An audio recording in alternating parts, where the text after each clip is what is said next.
Forgot to put on my chat. Forgot to put on my chat. Sorry about that. And my chat is pop out chat. It's popped out.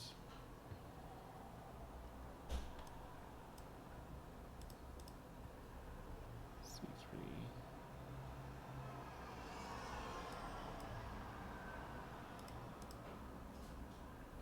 How are you, Darth Vader?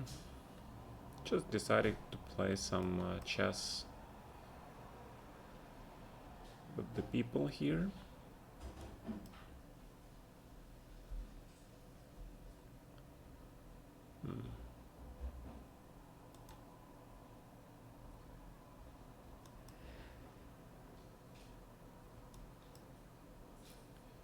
So let's see. Let's see what these guys have prepared for me. Hi, Polemios.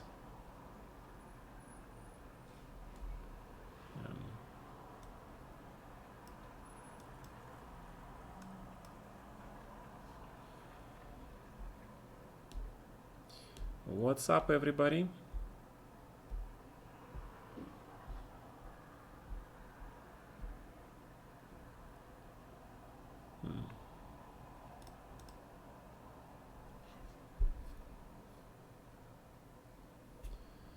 F3, okay. So probably we should kick this rook out. Once.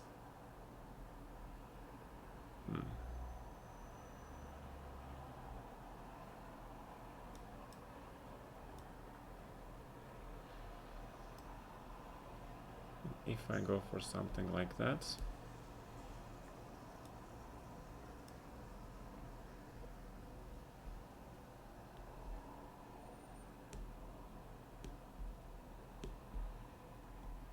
Trying to inch closer my way to White's king side. Hi Acer, what's up? What's up, man? So looking for some potential attacking tricks here. Okay, my knight on g5 might be in trouble. Oh shit. Come on, that's queen b8. My god. Mouse slips. I hate mouse slips. Absolutely can't stand these mouse slips. Yeah, alright. Mouse slips. Alright, let's test your ability to play close positions.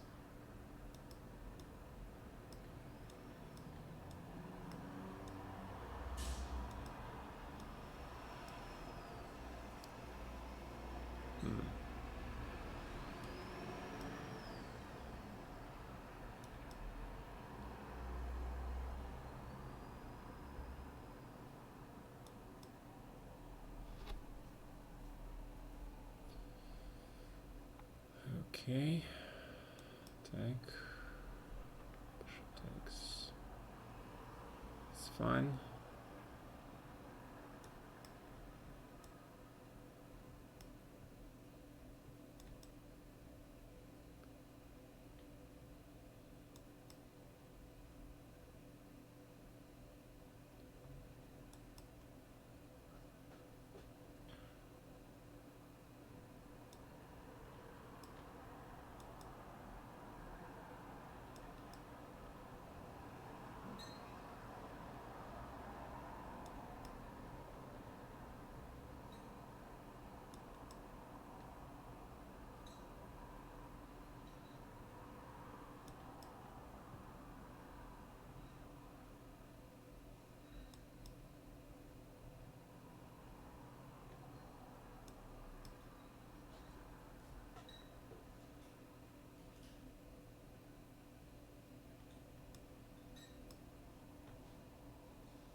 Trying to find the way into black's position.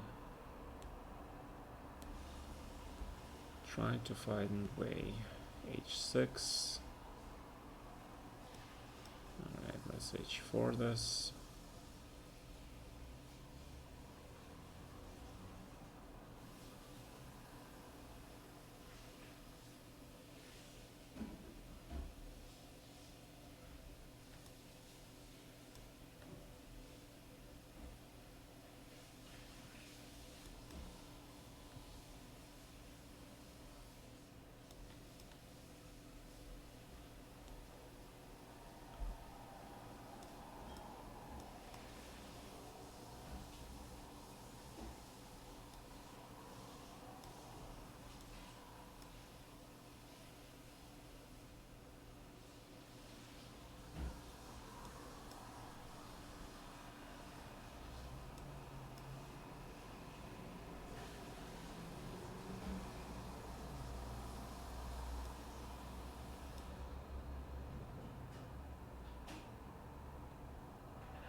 Good afternoon.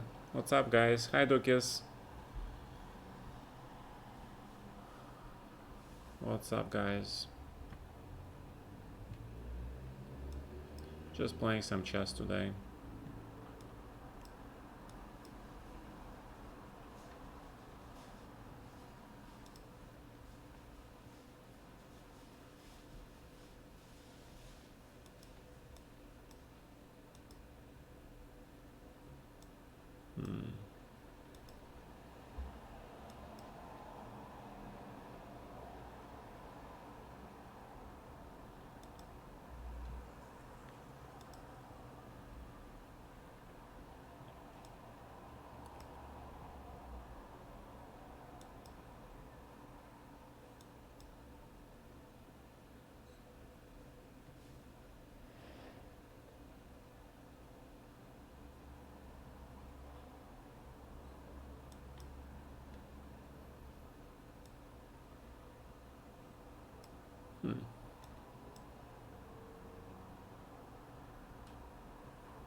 Maybe, baby, something like this, yeah. Maybe.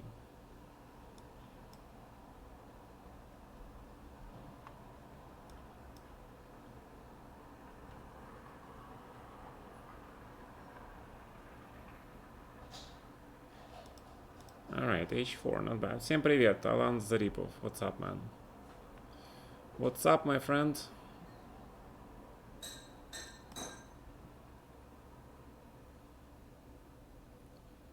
I want to keep an option of playing that move. Playing G5.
So his endgames are not his best part.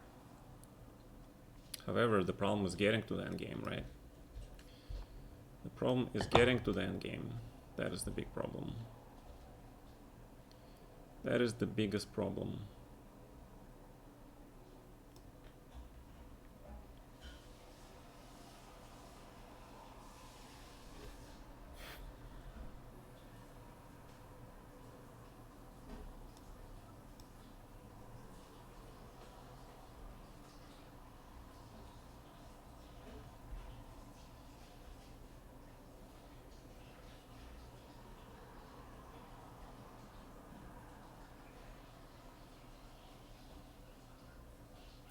So 96 hg6, what is that position?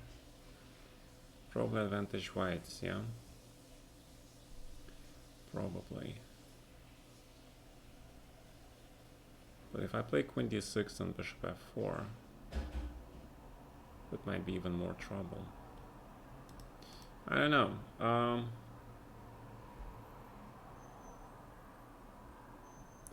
Да, книжка Кота очень хорошая. Рекомендуем. Книжку Котова. Так, забрал. Ладья e1. Дальше что? Куча угроз у белых, да? Куча угроз у белых.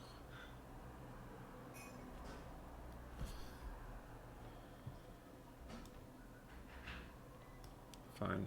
I think I have to take this anyway.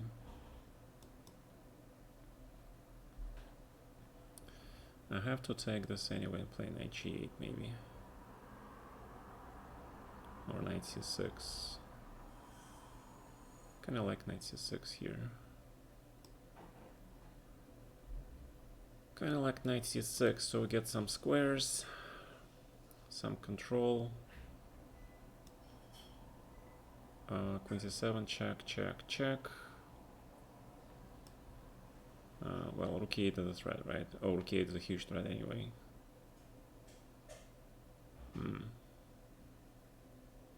It is a huge threat anyway.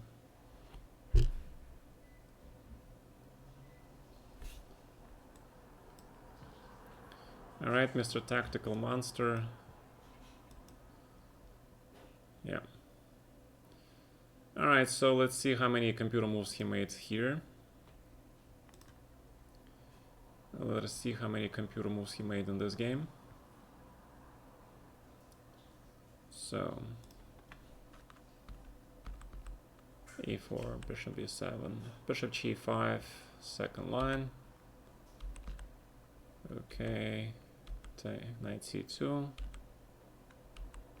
take, h4. Now h4 is the move that told me that this is the assisted play. All right, h4, this is the computer move. Maybe the human can find this, but definitely not an untitled man. Rook e1 standards, queen d7 standards. King h2 was kind of tricky here, yeah? Maybe. But g5, bishop h3, yeah? Yeah, king h2 very strong, this whole idea. And then he was thinking for a long time, right? Bishop d2 was probably stronger, then he decided to gamble. He took here, king g1. Queen f8 was stronger, that's correct. But I thought that queen f2, queen g2, right? He played queen d3. And I should have taken g5 immediately, so that was a mistake, right? So after rook e6 takes rook e1. White is just better. This is clear advantage. Yeah. Queen g6 first line. Which is not the only move, but it's the best move for sure. Alright, and here just I am lost, yeah? Alright, so still, I don't like untitled players who play this kind of chess. I'm gonna block this guy. Welcome to my list of suspicious characters, mister.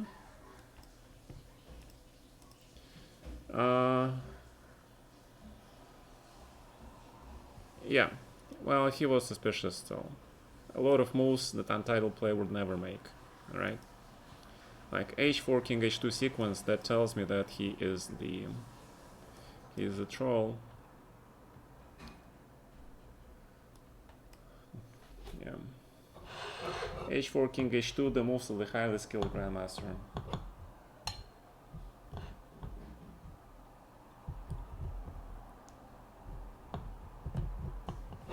Well, if he is a grandmaster, then he should put the GM title, because he is untitled. Untitled players don't play like that. All right. I mean, in the previous game, he played like complete patzer with black, and now he plays brilliant chess. Yeah.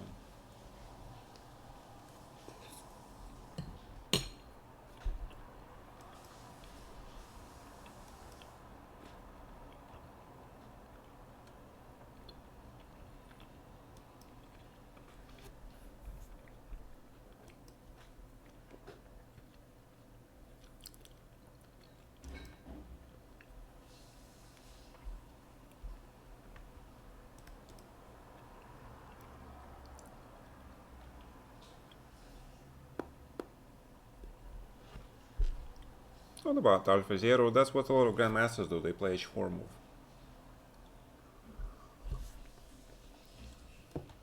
But the sequence of h4 and king h2 followed by bishop h3, that is so. It's just so typical engine bullshit. You guys, don't forget, I played engine so many games. I can smell when people are using engine. All right, I can literally smell that. And that h4 king h2, that was a clear indication that this guy was not playing by himself.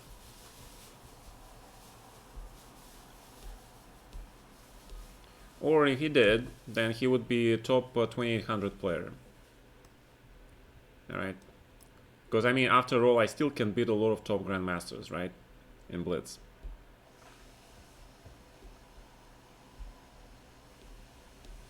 My regular victories in Title Tuesday against strong GMs, they tell you that story, right? You guys follow those stories, you know how it's done.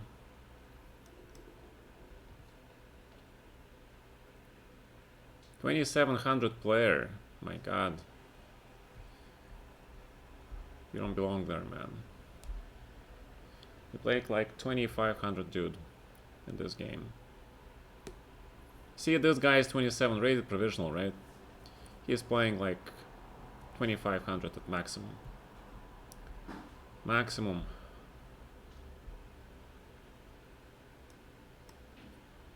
Fine.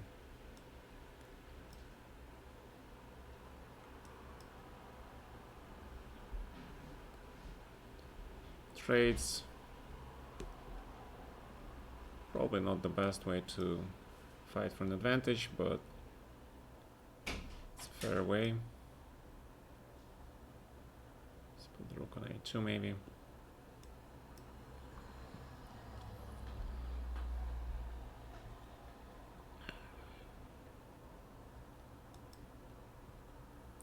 Bring the bishop into the game.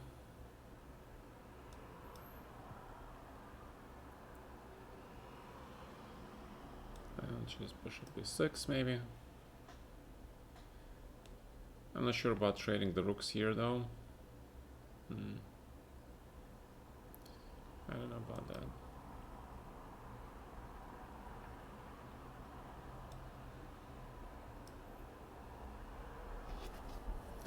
I don't know about that. So bishop a5 with the idea.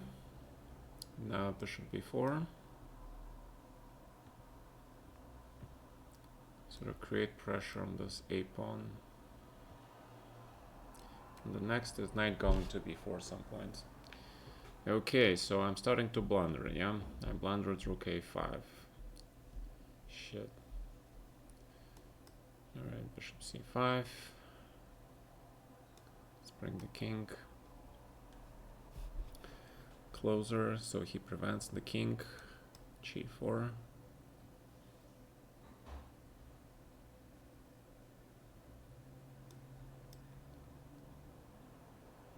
Actually, I cannot play king c2, right? That's not good. That is not good. But I do like my bishop on c5. He controls a lot of squares in this position. But I am running low on time. That is not great. Fine, let's just change everything.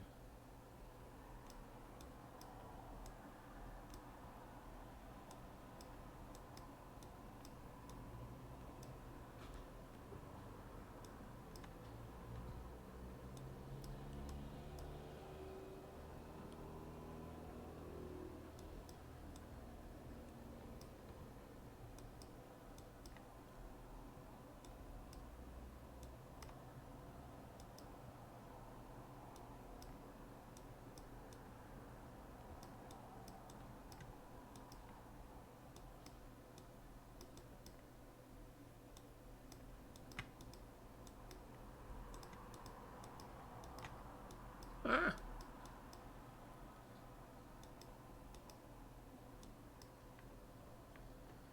Alright. I guess that's how you win it.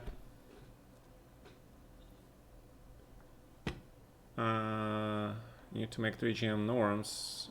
That is correct. GM title is difficult.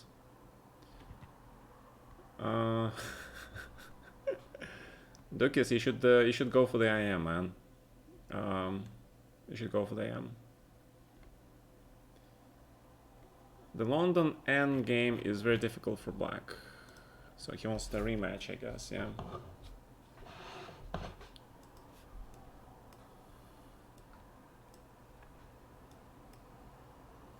So I wonder how many points did I lose to these guys so far? Not that it matters. Not that it matters, but let's try to raise some rating points, right? Okay, so he's a provisional, right? So he is losing a bunch of points because he lost the game. Yeah, but if you're 2700, then provisional, right? Then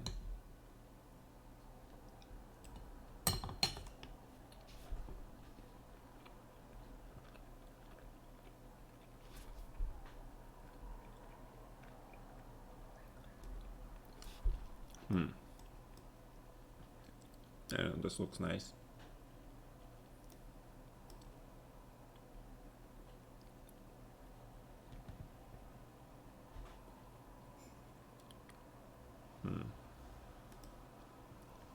Make sure we get somewhere there. And now the question is, let's play b5. Who cares about the pawns when there is the standard attack going, right? Standard Benoni attack.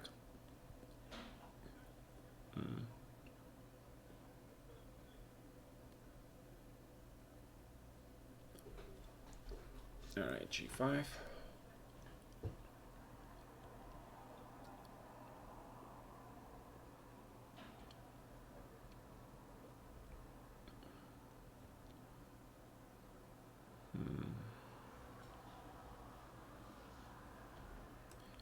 Well, I can probably play just that.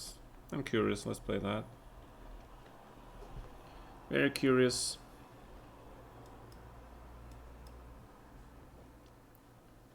So he plays like this, and what is this position, right? Just gonna sacrifice basically freaking everything. Wow. This move is impressive. This move is impressive.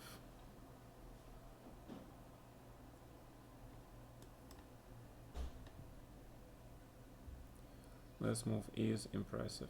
Alright. It's queen f5, I guess. Queen f6. Okay, queen h7.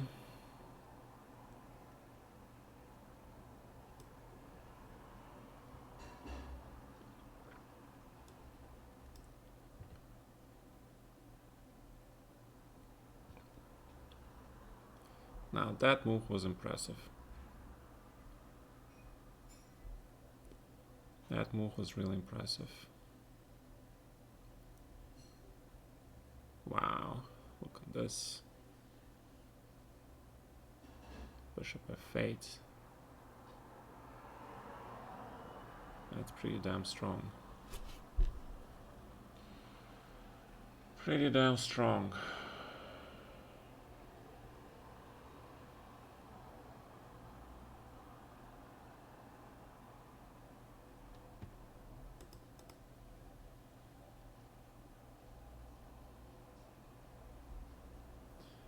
Yeah, the way he plays these moves and a couple of moves is tells me that this is something fishy about this dude. I mean, he's thinking about obvious moves like rook takes d4, right? Maybe he's playing for some mate with queen b3, I have no idea, but something fishy about that. Rook h5, fine.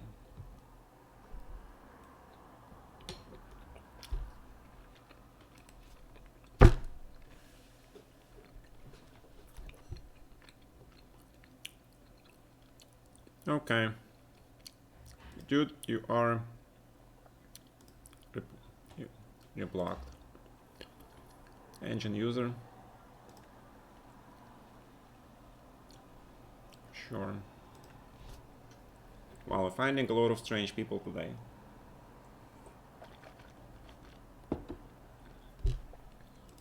A lot of strange people.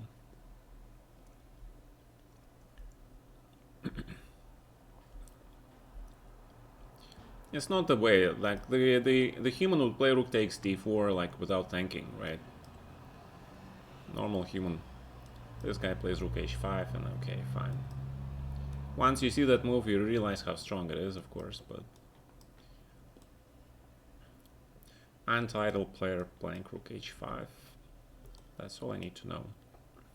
That's all I need to know to block this guy. And that is all. So, this endgame is actually okay for black. Alright, so b5. Make sure we prolong this diagonal for the bishop.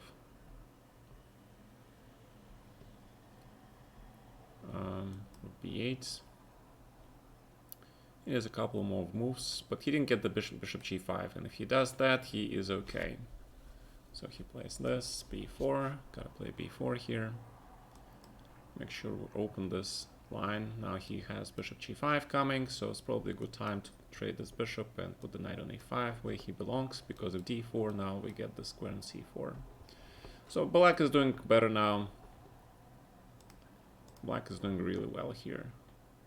f6 and f5 is one possibility, but I kind of am trying to be very careful about... okay, I'm blundering bishop e7, which is bad. Which is bad.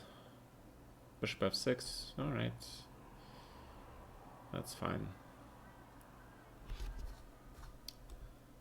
Probably rook e8.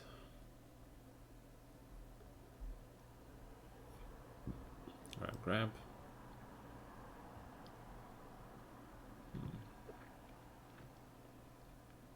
Okay, like f5 here.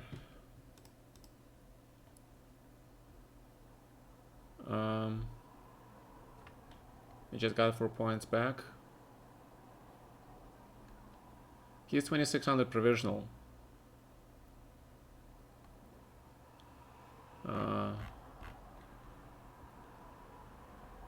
I'm not a badass, I'm just me.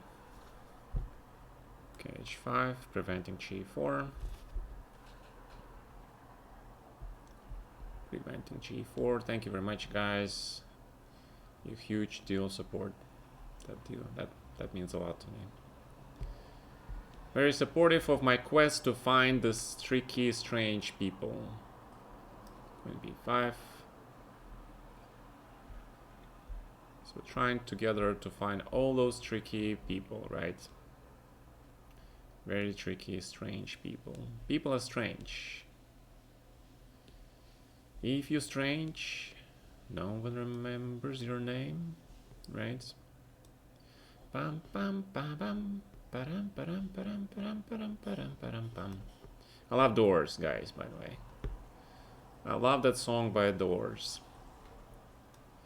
When you're strange, Faces come out of the rain. Right? My god. Jim Morrison. That was my man. Huge. Big fan of Jim Morrison. Alright, let's probably go for the offensive here. Karpov hair. Yep.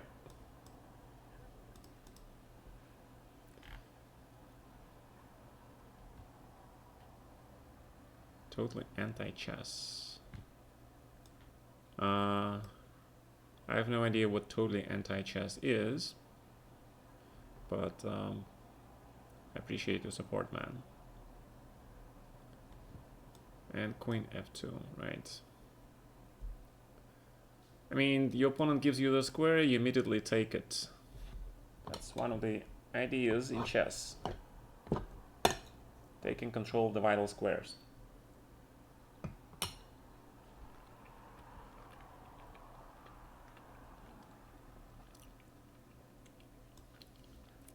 Okay, grab the pawn.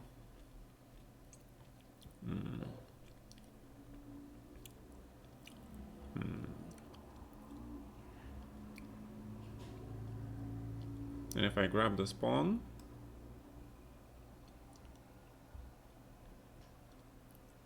and I play king g7,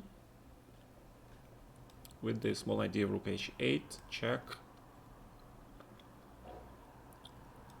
f4 I guess.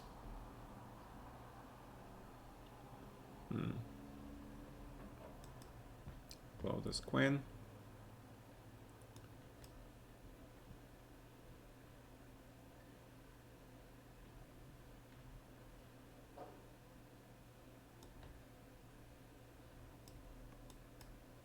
I don't know, something.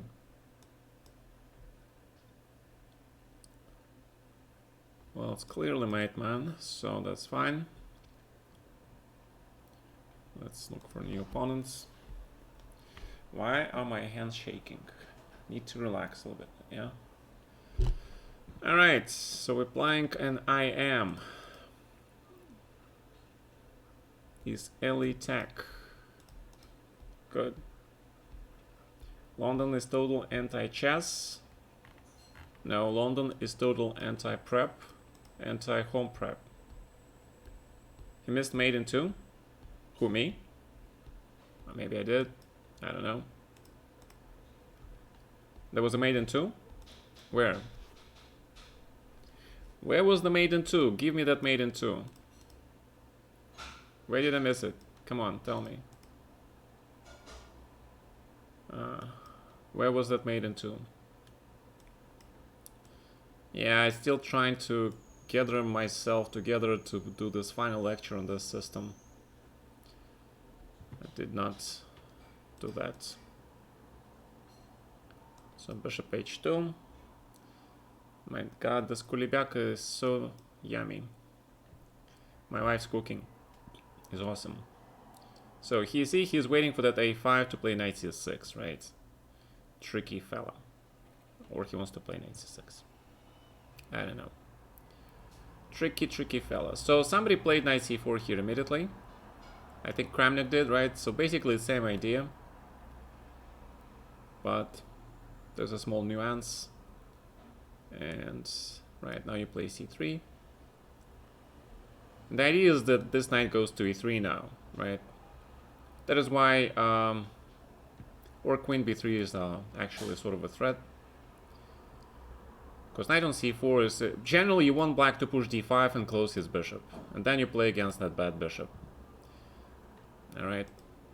So I don't know. And if queen b3 then knight d5. And if queen a3 then e5 I guess. Alright, let's centralize the rook first. Centralize. My mantra. Right. Like in Lord British and what is that game? Ultima. Chant your mantra. You just gain level 1 of mastery over that certain discipline. Yay. Ultima. Come on, guys. Who didn't play Ultima?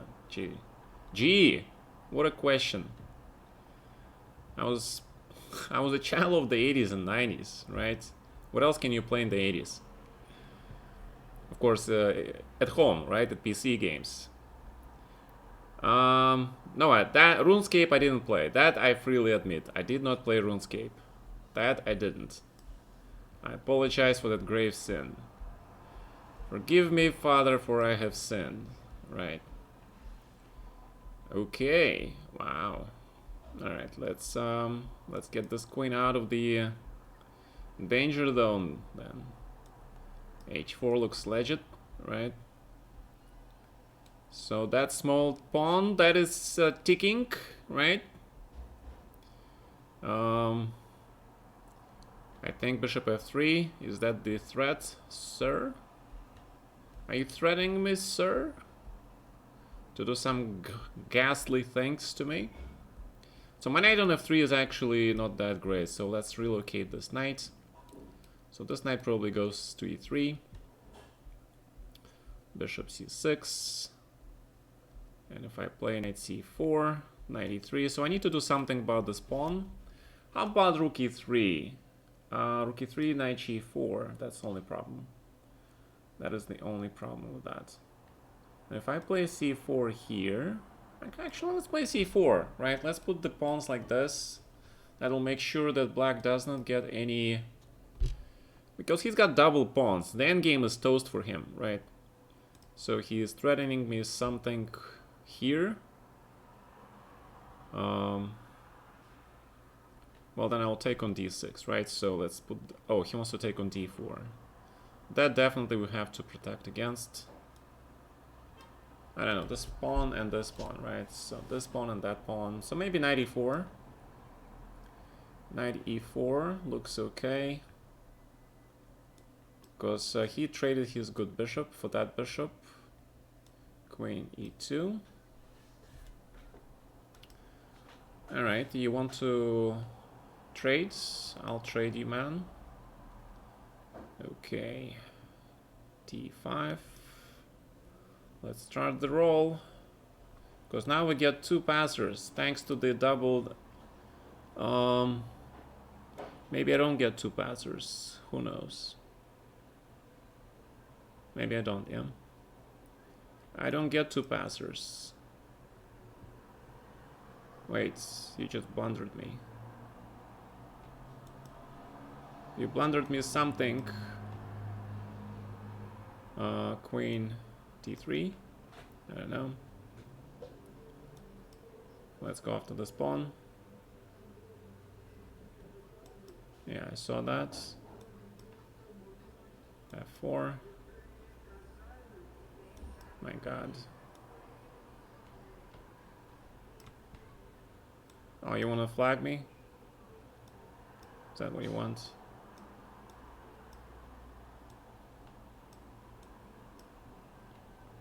Come on, man. Come on, man.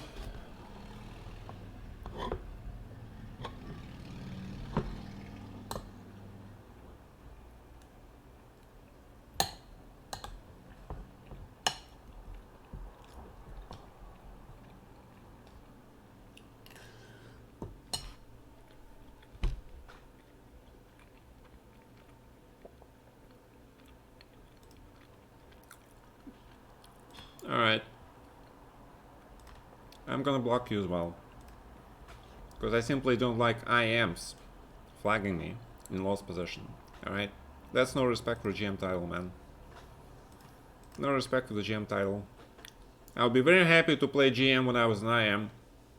And to think of flagging him? Alright. Fuck you, man. I'll be straight. I will not tolerate this bullshit from an IM. Alright.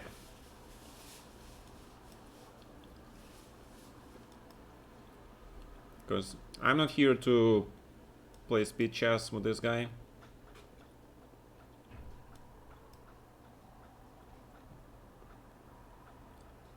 You want to learn?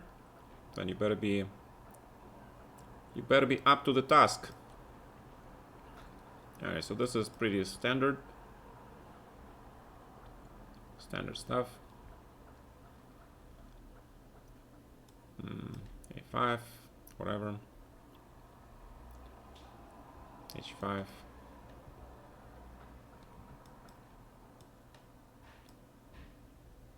Push F5, sort of Dutch thing, right?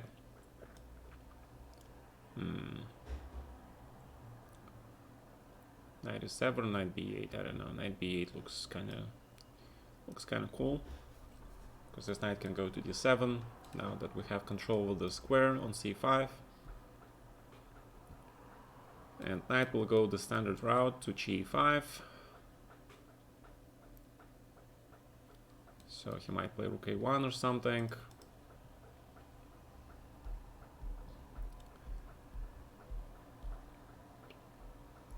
I don't play 3+2 because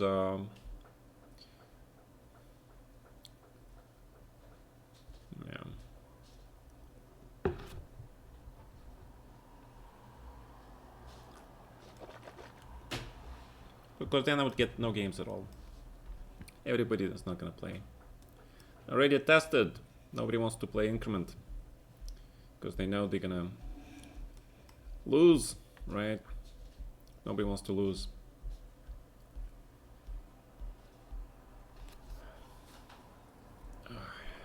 Nobody wants to lose, which is fair enough. Okay, so now is the dilemma. Alright, so I don't play G5, I don't go for this line.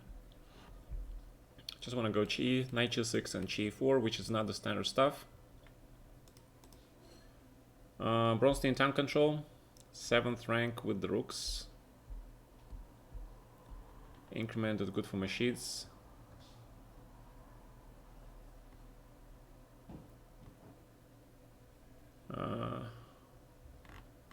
That is true, but still there is certain etiquette, right? Still a certain etiquette. When the GM is flagging me, okay. I understand. He is just simply... well, this move is not bad. This move is not bad, but I want to play C5 maybe. Then I would take with the pawn. You activate your rook. Then I get the square for my pieces. Then you get that square for your rook, right? Right, I forgot about that.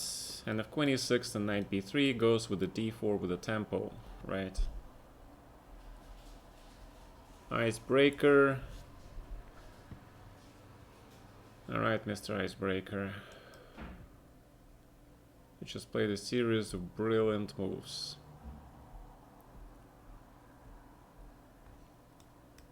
You managed to dodge my attack. Really don't want to do that, so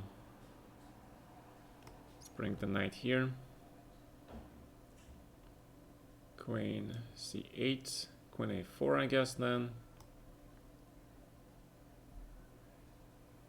And then 95.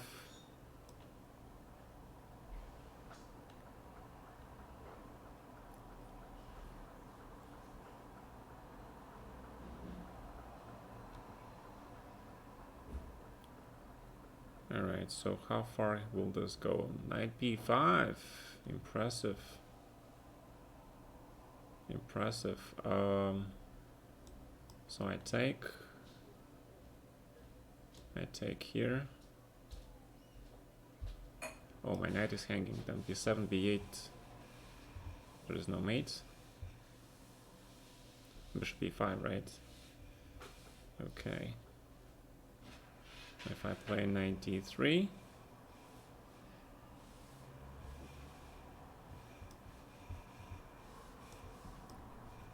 I play knight d3.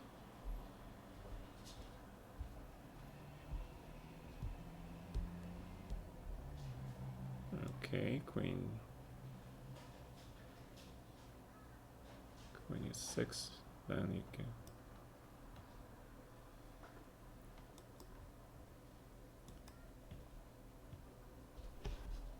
My god, you're playing absolutely amazing chess. What is this? What is this?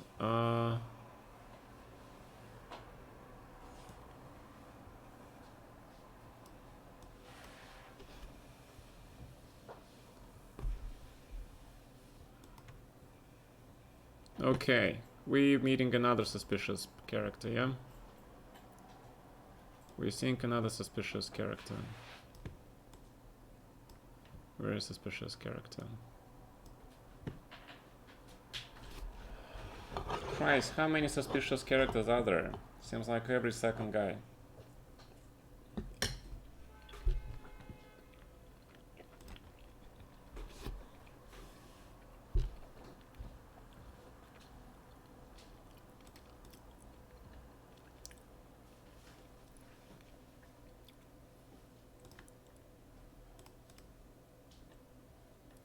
I got the line. Raid. Nepo raided me. Oh. Wow. Jan, thank you, man. Oh, Nepo raided me and I'm complaining about these guys, right? I'll stuck with it. You're stuck with me for now. Alright, thank you guys. Thank you, Nepo. Alright, so let's see. I want to see if this guy moves. Oh, b6 first line. So that is, or third line. That is why it's so strong, yeah? First line. Yeah. b6 is the kind of move that is the kind of move from the untitled player that's enough to tell me that this guy is worthy of being blocked and put on suspicious list. Alright, b6. Come on. Come on. Next. Another suspicious character come forward.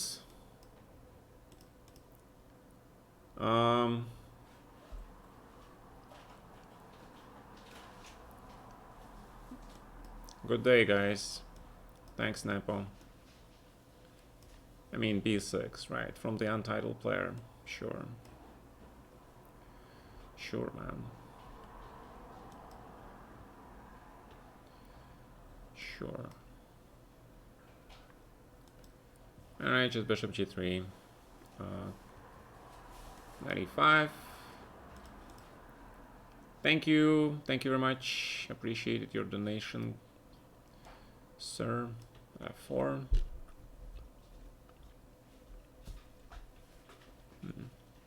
So we have uncovered about 3 suspicious characters today.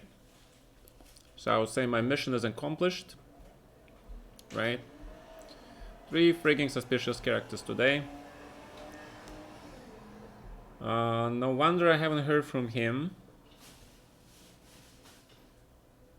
Why don't you want to play with me? Because I am playing today. I'm playing strong people to raise my rating points. And I am trying to uncover suspicious characters. Have you talked about subjects with George Meyer? With Georg? What do you want me to talk about with Georg? Change title to suspicious characters hunting. Well, come on, it's my passive ability, right?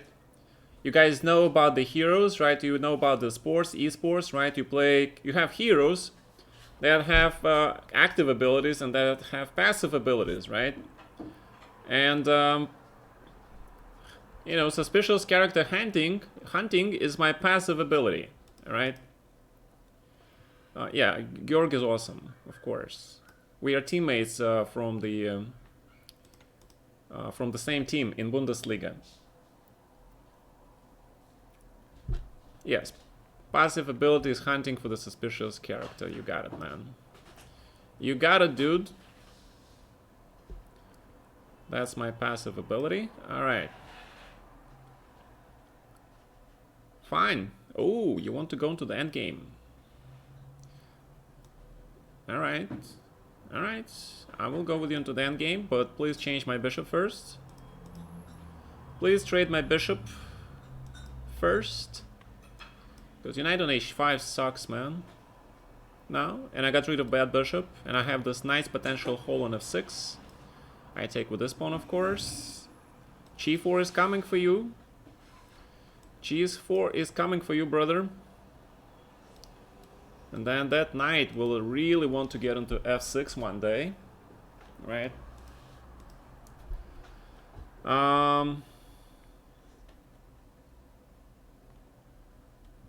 London system is like a shield. Hype, hype, hype. So we have a hype. No, you don't get to transfer your knight to e7. Your knight stays on g7 where he is. We're gonna arrest your knight. My knight, on the other hand, can go places, right? My knight can go places. So, should we do something about this f-file? I don't know, let's put the king here. King goes to e7, maybe. a4. The idea behind a4 is to play rook c3 now. So I can grab with the pawn, and he doesn't have time to play rook c4, right? So he's got to do this, and now I'm able to play e4 or c4.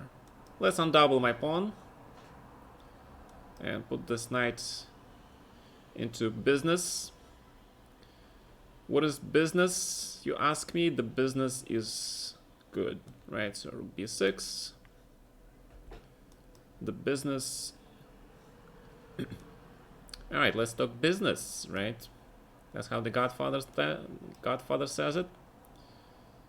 When they come to that Las Vegas dude, right? And he said, all right, now I buy you out, right? You don't buy me out, I buy you out. All right. So c4, h3, you don't get free pawns. And now this knight goes to d6, why not? King b6 and c5, c6 seems to be rolling well. Grab c5, c6, c7, major threats. In this case, knight c4, preparing knight b6 check. Boom. That's how you win endgames, all right?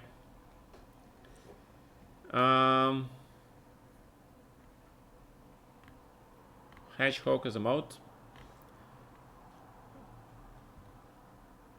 Yeah. Well, okay. You have to do things on your own, right? Don't trust anybody, right? That's rule number one. Remember that Silence with the Lambs, they have the FBI rulebook. What is the rule number one on page number 1, chapter number 1? Guys, come on. You know it. You know that rule, right? What is that rule?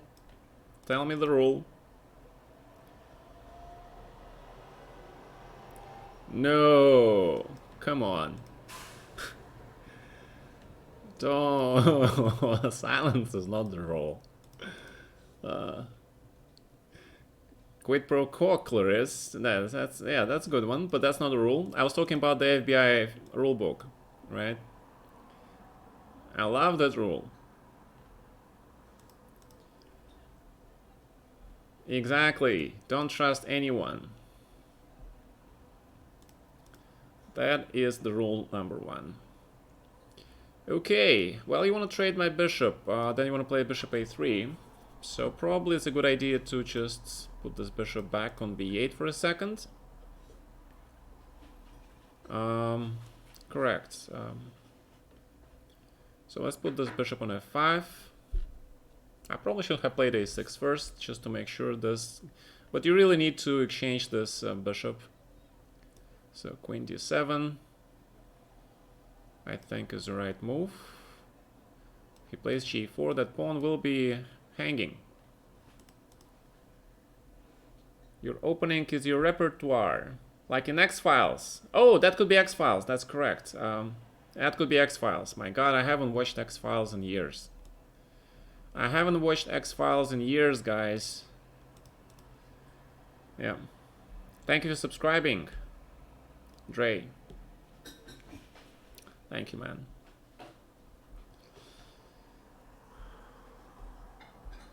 You play experimental chess on these platforms. That's good. When you are experimenting, that means you're still interested. That's always a good thing. Hi, Frappuccino. Lichess and chess.com. Russia Lasko. 95 was played. Well, I guess it's time then to take matters into my own hands. Actually, queen c8 doesn't look too shabby, yeah? Because he cannot really capture my knight. And because of that knight on b5 having no squares. On the other hand, if I take here, then he has knight d6 square. So let's play queen c8. I kind of like this quiet move, right? It's like we're coiling the spring before it's ready to be unsprung. I don't know if that's correct, the expression. But I like that coil spring thing. You saw me before. Never really reveal my opening repertoire. So the idea is I really want to play a6 and kick this bishop knight on b5 out. That is the reason why white doesn't play knight b5. He plays knight a3, knight c2, knight e3. That is considered to be the most optimal plan for white. So let's kick this knight out. Finally. Now we should probably just grab this thing. Or we can play knight e7, which I like more. And then we kick this knight out of e5. For good. So let's kick this knight out. This knight should go back, probably. Or just queen d7.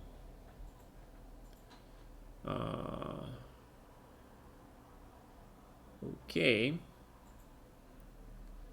And I just go back to c6. Well, he gets this file, which I don't really like that idea, but yeah, that's what usually white does. I agree. So bishop c7. I cannot trade rooks. Is g6 a possibility here? Trying to change the rooks. Then probably grab this. Yeah, let's trade. I have slightly less time, but that's fine. Now we're gonna focus on this pawn because c4 you're not supposed to play. Now because you weaken this square, right? You're weakening that square. Alright, now we getting somewhere. King of 7. Alright, so you're trying to get that. I get the square. I don't want to trade this bishop. Fine. I'll have to.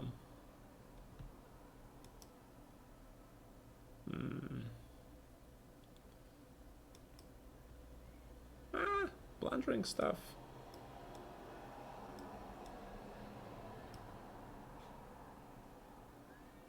Alright, this guy sees absolutely everything, so...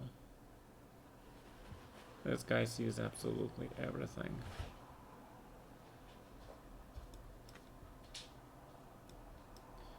Okay, much stronger game by this dude than the first game. Much stronger, especially the middle part, right? Much stronger.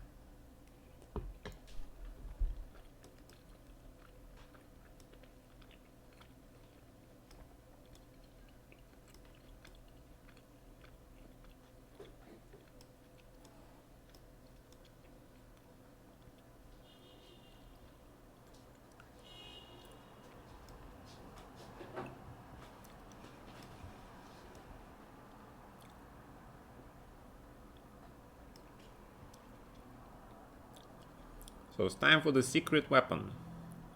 The lethal weapon, which is The hippo. Hippo is my secret weapon.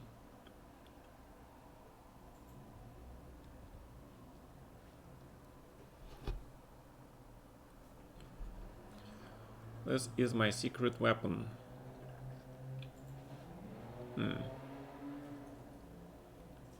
Okay.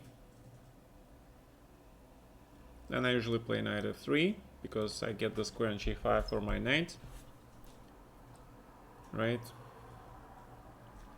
I'm sort of asking black to declare, to clarify the situation here in the center. What is it that you really want to do with your center, sir? So let us see what he is planning to do. The white hippos in natural environments. That is correct. What? What is hippo's natural environment? Yeah, guys, please tell my wife what is hippo's natural environment.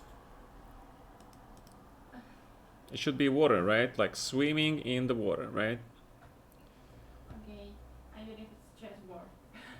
Oh, chessboard is the natural environment for the hippo? Yes. Alright, that's deep. I didn't know that. Swamp. No, no way. No swamps. No swamps. Come on, guys. No swamps. Otherwise, Gata wouldn't play it. Swamps are not good. Bad for business.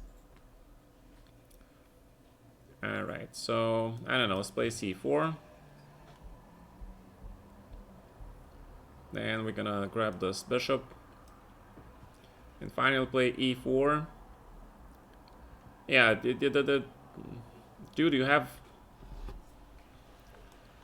you have weird way of playing this position. Really weird way of playing this position, but let's see. h4, not bad. h4 is not bad, but I'm gonna still play f4, then you can take, I don't know, we'll see. We will see. f4 anyway.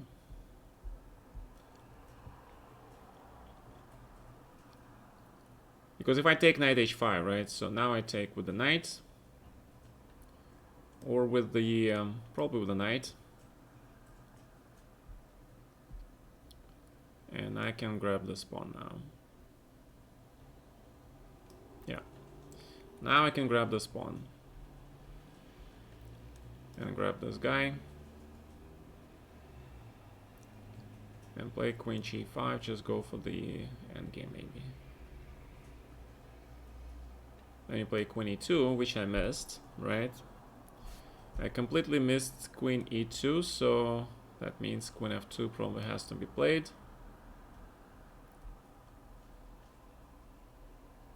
Whoa, strongest moves are incoming. Bishop f3. Bishop c1, bishop f4, I guess. Bishop g4 first. Queen e2. Then queen h4. Christ. Where did this rook came from, man? If I play bishop f5.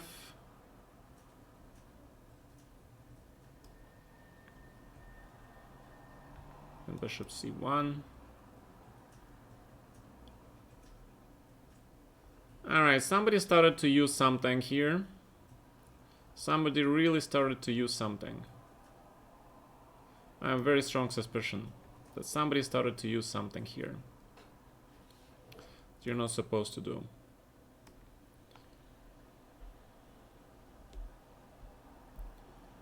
Maybe I'm still okay, yeah?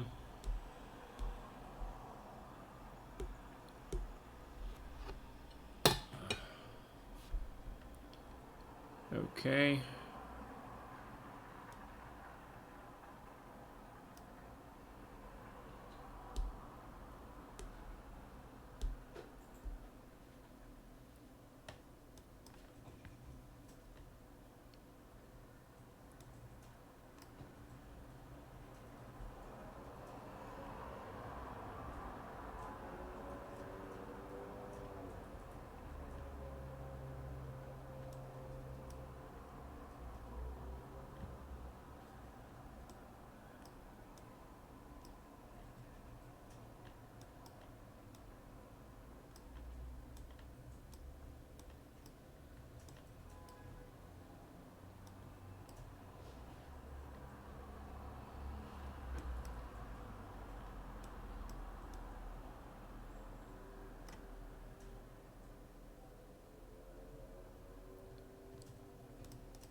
Okay. Long time. Started to blunder stuff, right? Okay. Too many accusations. Maybe. I don't know, it's pretty weird. Let's be fair, all right? If I'm wrong, then I'm wrong. Let's look at the position starting with this e4 move. If I'm wrong, then I'll take my words back. Then I apologize. All right. h4 is not in the computer line, but this is definitely no. It's actually in the computer line. It's actually first line move, right? h4. So this is the first line move, which is also not. All right. Suppose it's not that difficult to find. It's still, I would say, still not that easy. Knight h5 followed by queen f6 is too computerish, so he took here, and gf4. See, knight f4, queen e5. Now this sequence with queen e5 and knight h5, this is starting to look a little bit suspicious. Starting to look a little bit too computerish for me. So knight h5, queen f2. Yeah, knight e5 probably the right way to play this. Rook e6 still, right? Rook e6 actually the first line. Come on, guys. So I'm playing this guy, right? FM, and he plays first line moves. So seriously, right? I mean, knight e5 is the human way to play this position. This is second line. Rook e6, okay. Let's see this. Bishop f3. Queen h6, second line. Bishop g4. Rook f6, first line. So I was very lucky to find bishop f5. And then he plays g6, and then he plays queen g7, which is the first line again, right? Again, I'm very lucky to find king h1 and bishop g5.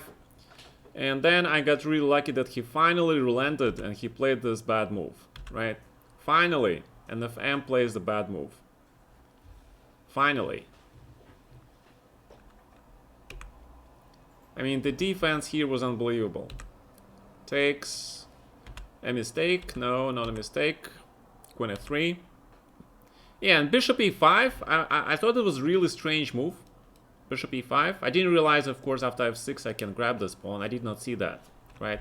I was very surprised that he didn't play it immediately, but yeah, I'm probably I can find the sequence, but it's still.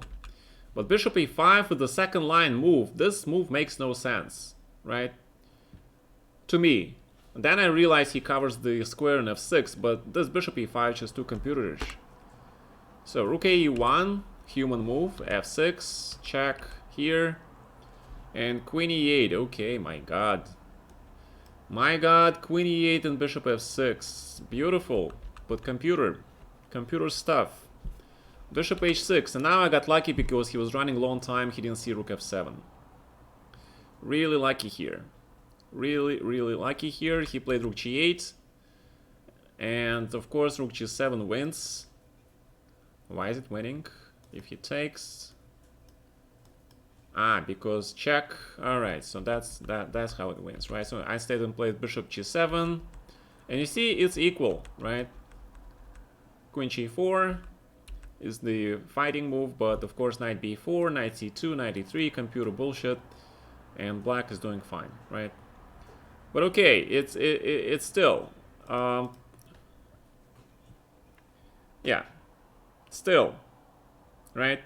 I mean, sometimes when I have doubts, then I have to look and analyze with the computer. Right? And according to the analysis with the computer, this FM, he played too strong. Alright? So, the computer analysis suggests that I should block this guy. So, welcome to my list, dude. Because FM doesn't play like that. Alright? And again, I cannot prove anything, I'm not accusing anything of anybody, I have the right to simply say that this guy is very suspicious to me and I'm gonna block this guy. Alright, so I don't have to suffer.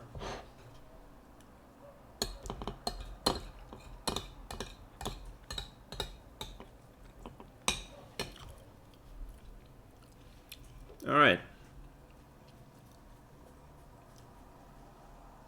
You have a question about my hair. No, I have a different smiley for that. I have this thing, which just goes like this, right? We scrutinize my opponent game, under the microscope. Swither for president! My god, what a wonderful nickname, sir. Wonderful nickname. The only question, if I may ask, what kind of presidency he is seeking? May I ask for the presidency question? I don't know. What if you block everybody? I already blocked at least 5 people today. That is fine. I don't care. I don't care. Alright, so there is this theory here. I don't know it well, but there is this theory here. I think black plays rook f8 here, actually. I'm not too sure. I think black plays this move. So correct me if I'm wrong. Even Magnus suspicious? Well, okay, let's not be paranoid, right? Let's not be paranoid. Magnus is not gonna play me with the account of 2500 rating points, right? I mean, come on, guys. There is no freaking way Magnus is gonna play with 2500. There is no way he is gonna send back his rating for the sake of playing me. Alright? There's just no way in heck that is happening. Alright, so bishop e6. I kind of like to get that bishop active. Probably not the greatest move. I have this feeling this is not the greatest move, but let's try it, right? Then I wanted to play knight d7 here, actually. So let's see if I am wrong. And I want to just start playing along the squares. Start the fight along the squares. Rook ac8 probably. Maybe rook fc8, yeah. Probably the wrong rook. I kind of want to play f5 still. Still dreaming of f5. And still the undisputed suspicious character of them all. Guess who that is? I don't know. Just asking. No. French foreign language. Foreign Legion. All those movies with the Van Damme, right? Come on, guys. I know you're secretly huge fans of Van Damme. I know you guys all are huge fans of Van Damme. So raise your hand and say, I am Van Damme fan. Van Damme, right? To meet Carlsen in person. What do you mean meet him in person? I played this guy in person. I played Carlsen in person. Admittedly, many years ago. Right. So, come on. I can claim this first-hand experience of playing Magnus, right?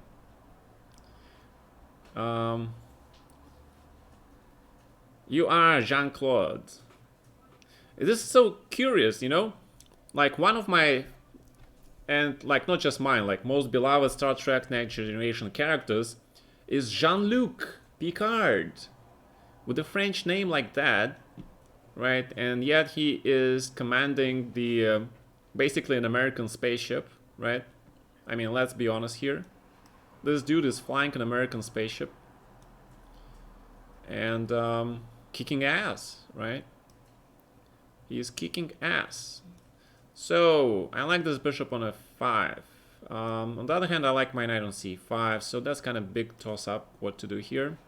So let's play knight c5 first. What is your take on Firouzja? Jesus Christ. You guys are not tired of asking about Firouzja? I mean, we all agree this guy is really cool, right? So what is there to talk about? He's cool. Only time will tell if he's cool enough, right? Only time. Come on, guys. Let's be realistic. And bishop f5, right? Oh, I love my center. I love my center. Let's get this rook changed. Traded once. Por favor. Por favor, let's trade my rook. My god, king goes to e5. That is the sweetest square you can imagine for the king in this endgame. Guys, king on e5, that's like cream a la cream. That's like the most yummiest thing ever. Look at this king on e5 with these pawns together. They are marching to happiness and greatness, right? One king to rule them all. Paraphrasing the certain work, right? A fiction, maybe. So 93. Oh, I'm long time. I'm long time. I don't know what to do. Panic. Panic mode. Rook goes to c3. Rook goes to c2. Take, take. Rook grabs. Grabs. 94. Knight f5. And you're gonna try to flag me something?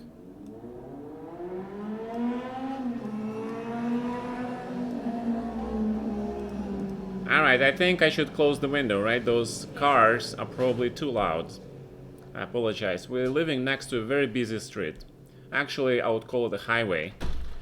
Of scoring at least a draw against Magnus. Well, when he was a kid, I beat him twice in the World Cup, right?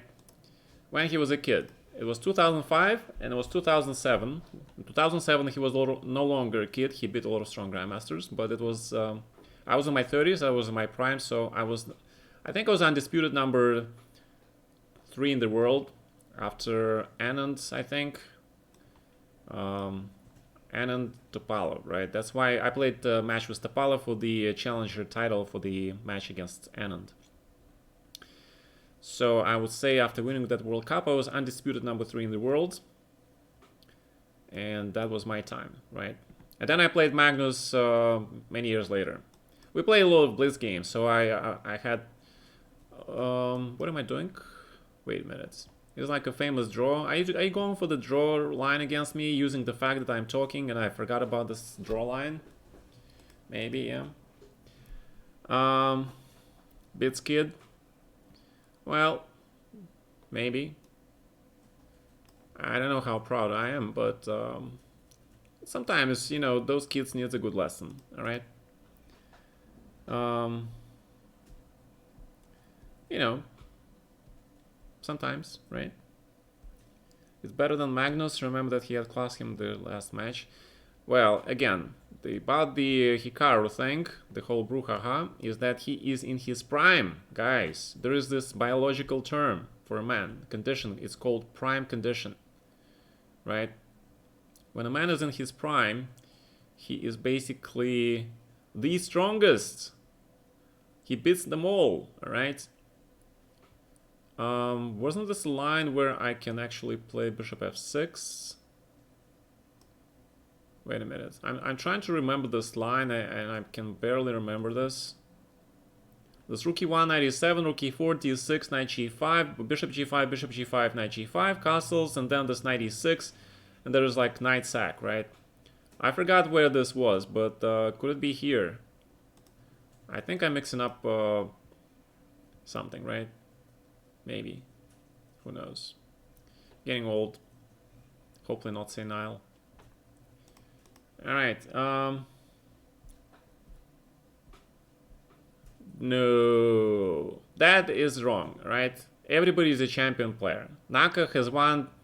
Come on, guys. I think he won more US championship titles than me, right? Was it 5? I won only 5, and he's I think 6, right? I mean, 5-time winning US championship or 6-time winning US championship title, that is an achievement, gentlemen. If you can claim the same achievement, I will applaud to you, right? So, if you want to talk in terms of potential, Naka, if he played candidates right now, he would have huge chance, right? Because he's in his best form in life. Biological, psychological, chess-wise. I mean, when you're 30s, like the man is in his prime in his 30s. Why? Because everything comes together. You're the age where there's this, the processes are optimal, right? Your mental processes, they are fast, right? You have judgment, you have understanding, you have intuition, and you have energy enough, you know, so they all combine, right? So that is the thing. That is the thing. It's kind of a huge thing too. So knight f5 or knight g6, that is a big question. I don't know. A knight f5 actually he takes on rook f4, right? So let's play knight g6. So that's what I'm saying. On the board chess. And perspective depending on how mature they are. Everything is debatable, man. Everything. I'm just telling you my opinion. It could be wrong. But I observe that... why do you think Bobby became a champion at 29, right? There are a lot of champions that are earlier, like Gary, right? And Karpov now won the match, but he sort of defended it, right? He was what? Gary was 22, 23 or something. And Fischer was 29. I'm not sure when Spassky became, but pretty sure he was a late bloomer as well. So, again, the difference, you can win the US championship title, but the world champion is a completely different ballgame, right? Completely different ballgame.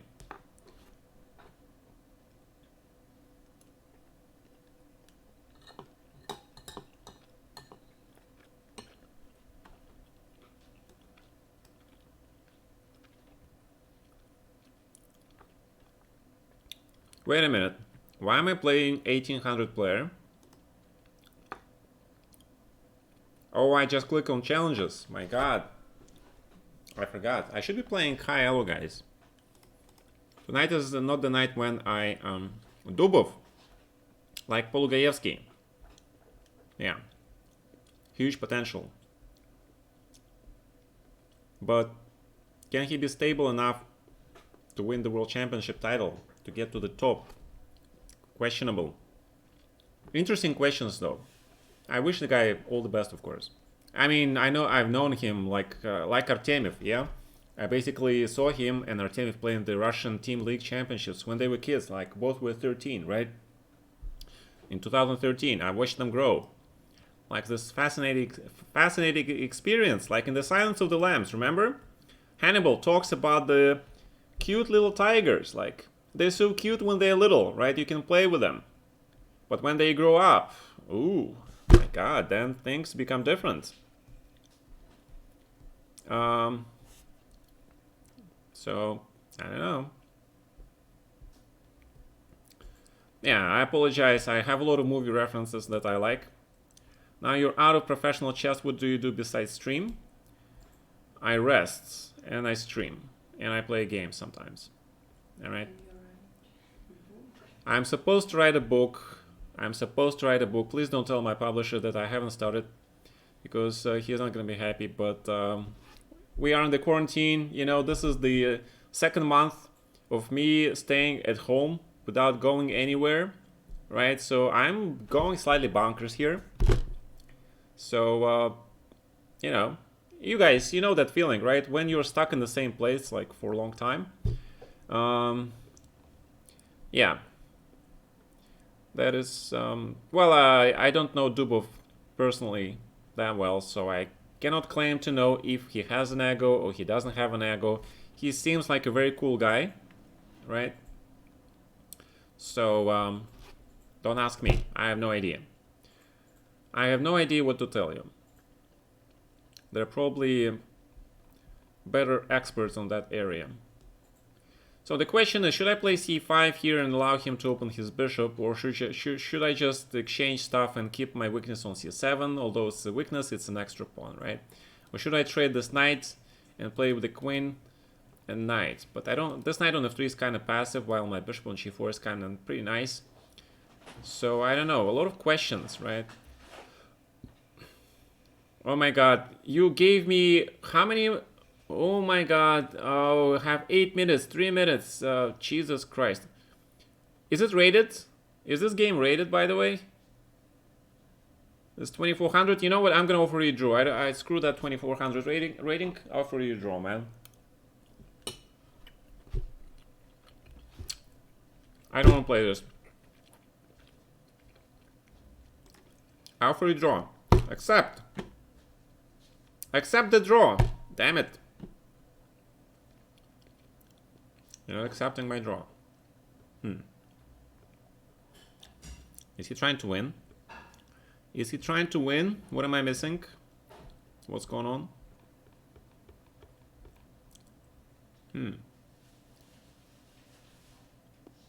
I don't know. I don't know what's going on, but I'll for a draw.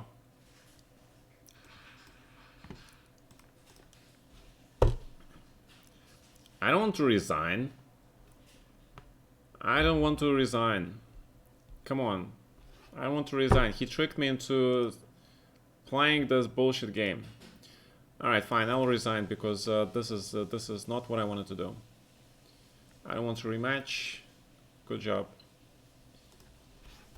Good job. But you tricked me into playing that game because I was talking. I didn't notice. Alright. That's fine. Everybody knows, understands.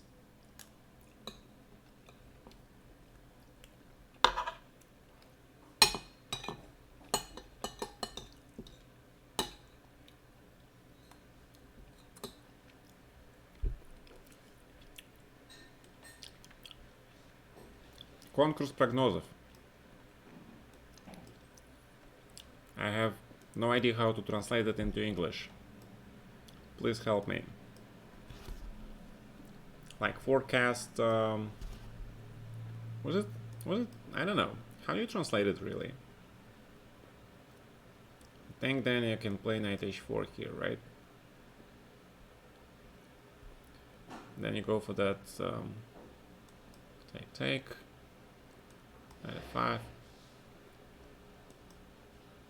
Knight f3.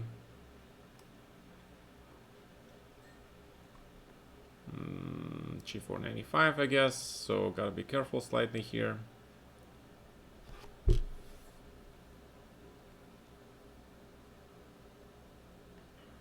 let's play a5 for now. a5, trying to be positional. Queen g3 actually was not that bad. Bishop e3, bishop c5, that's not what I want. b3, bishop b4, that's also not what I want.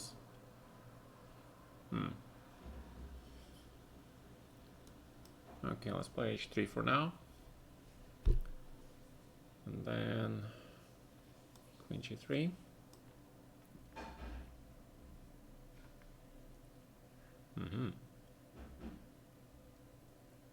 That's pretty interesting. Queen h4.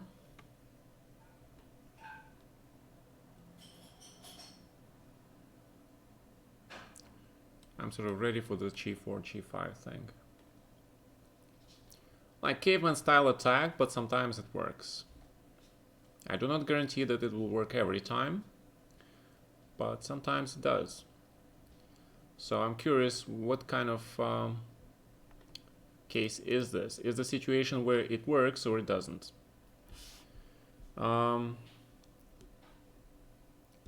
of the best game in the story. What story?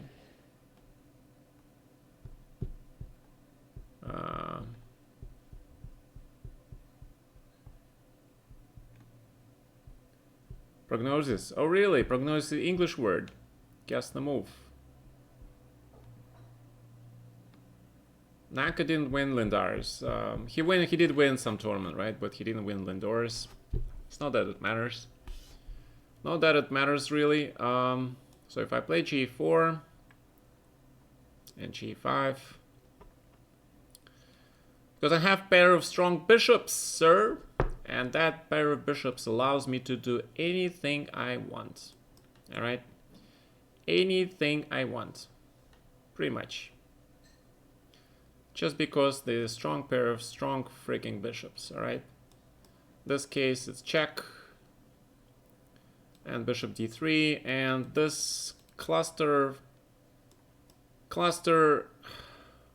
of is completely ruins your position, because otherwise you'll have knight f8, but you put your rooks like this is bad. Yeah, So your own pieces actually not allow you to make a defense. Now you have to give me your knights. Good job. Take. I don't know. Rook e5, I guess. King h1. Extra piece, strong attack, winning position. What else do you want from the game? Bishop h6. Queen 6.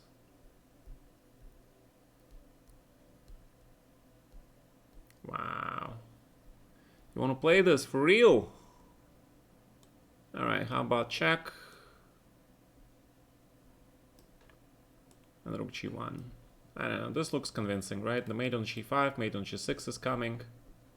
Looks pretty damn convincing to me. Probably I missed some earlier mate, I don't know, but this looks good enough. Alright, this guy is a great troll. Who? Naka is a troll? My god, have some respect for the Grandmaster, guys. Chess for 8 months since now thanks to Hikaru, so don't say I'm new to the game. 8 months to the game! Awesome! It's all in comparison, man. It's all in comparison. I mean, there are people who play chess for 60 years, right? To them, you will be a newbie. To them. But it doesn't matter. Like, chess is a universal thing. That's the thing I like about chess. It's very peaceful, right? Nobody cares who you are as long as you make strong moves. That is what everybody cares in chess, is you make strong moves and you get your team good score, alright? Because since you are playing chess, you should be playing team events, right? Team events. Alright, let's grab this pawn. Let's grab this bishop. And we offer the trade queen to you, sir. We offer queen trade because we love to play endgames, and you have to accept, because then otherwise I have a pretty good thing going. Otherwise I'll just take the queen, play bishop e5 and get a better structure. Right, so you cannot allow that. You have to trade the... Oh, you're allowing that. Alright. Thank you so much, sir. And c5. Knight c6, knight e7. White is stuck with the inferior structure now. Good things are coming to those who are patient, right? So b4, grab. Just grab. Play b3. And now he's got weakness on d3, right? Now you got that weakness, man. You got a lot of weaknesses. Well, I don't know. Should I be nice? Should just play around your weaknesses? Alright, I'll be nice. I'll just demonstrate you why my knight on d5 is far superior to the bishop on b2. Right? Let's do the demonstration. Oh, knight d6. Alright, so rook c7, knight b5, right? Is that what you're trying to do? Alright, I agree. I agree. That's pretty smart. And then this knight, where does he belong? Should I play knight a5 here? Kind of like knight a5, so let's do knight a5. And a6. Getting that square, returning the knight back to c6. So knight returns back. Trading that dude, right? So it's a classical good knight versus bad bishop. Classical stuff. g5. We need to start thinking about creating potential pawn thing there. You're best of the best of the best, right? There should be two of them. The best of the best of the best. Reminds me of the band Man in Black. Guys, remember the first movie? Remember how they go for the test and this guy asks, "Do you know why you are here?" MIB, right. And then remember that test, and he says like, do you guys know why you are here? And then one of the guys says, because we are best of the best, right? And then that was probably not the right answer. Okay. G4. Keep the thing for real.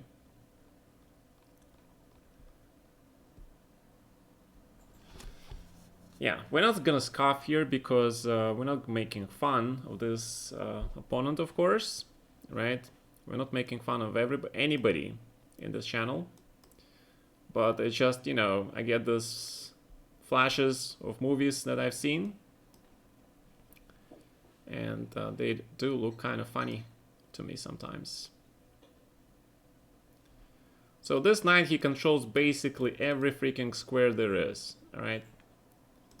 Every freaking square there is. Latvian gambits. Oh, we're playing a GM. Alright, let's do that. I want to do that. C3. So Spears, right? The standard Pierce, the good old Pierce. The good old Pierce. Okay, 1. The good, the bad, and the chess. And the chess man.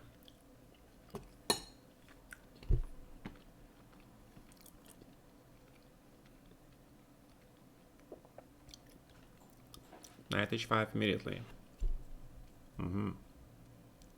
That's interesting. That's an interesting approach.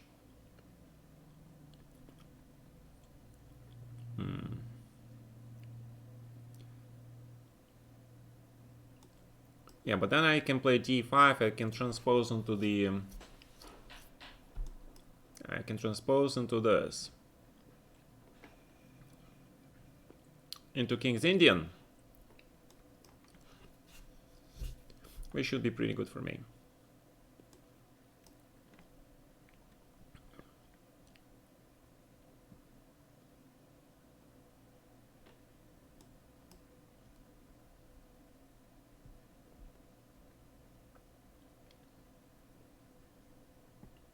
Only question, where does bishop on f1 should go?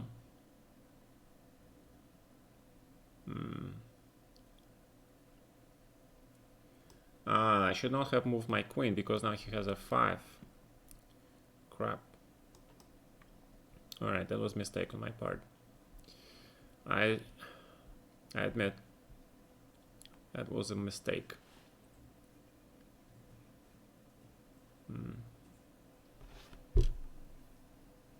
That was a mistake.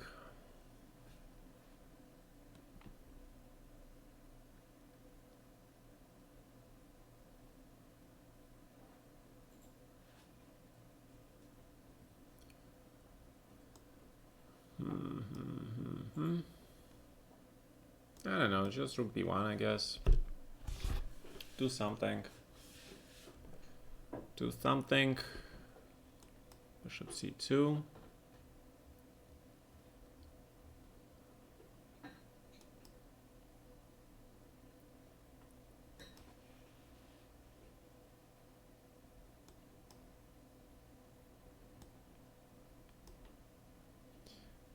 That's very interesting approach by black, but why would you want to do that?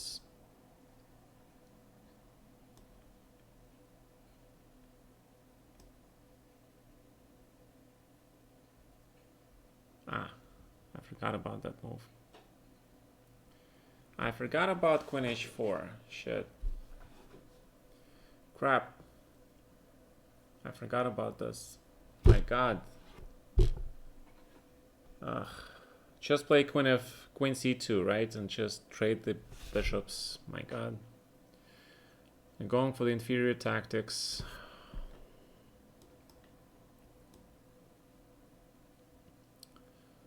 Going for the inferior tactics never worked. Okay, so it's time to make a draw here. Because black cannot make progress, I think. He should not be able to make progress in this position because of this pawn on f6. Though he will try. He will try for sure. Bishop f5.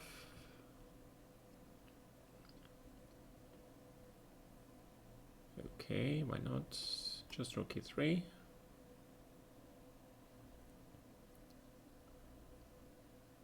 Yeah, just rook e3.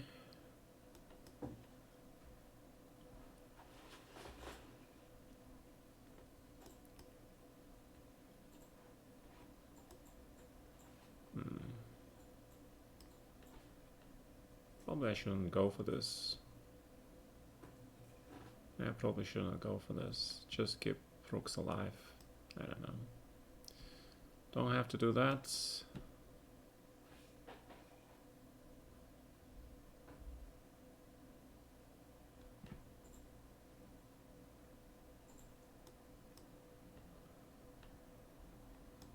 Okay, I just want to go for it. I just want to go for it.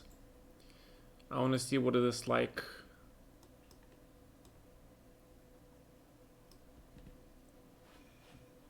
Because the king is kind of far off, man. It's kind of far off.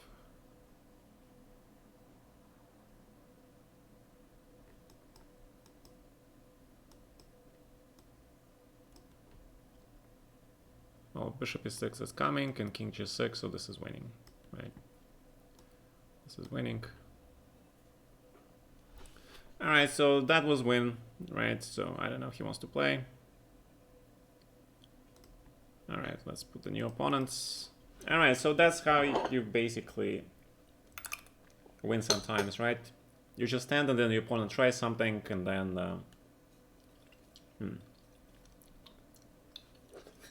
Yeah, I'm sorry, this is just too good. All right.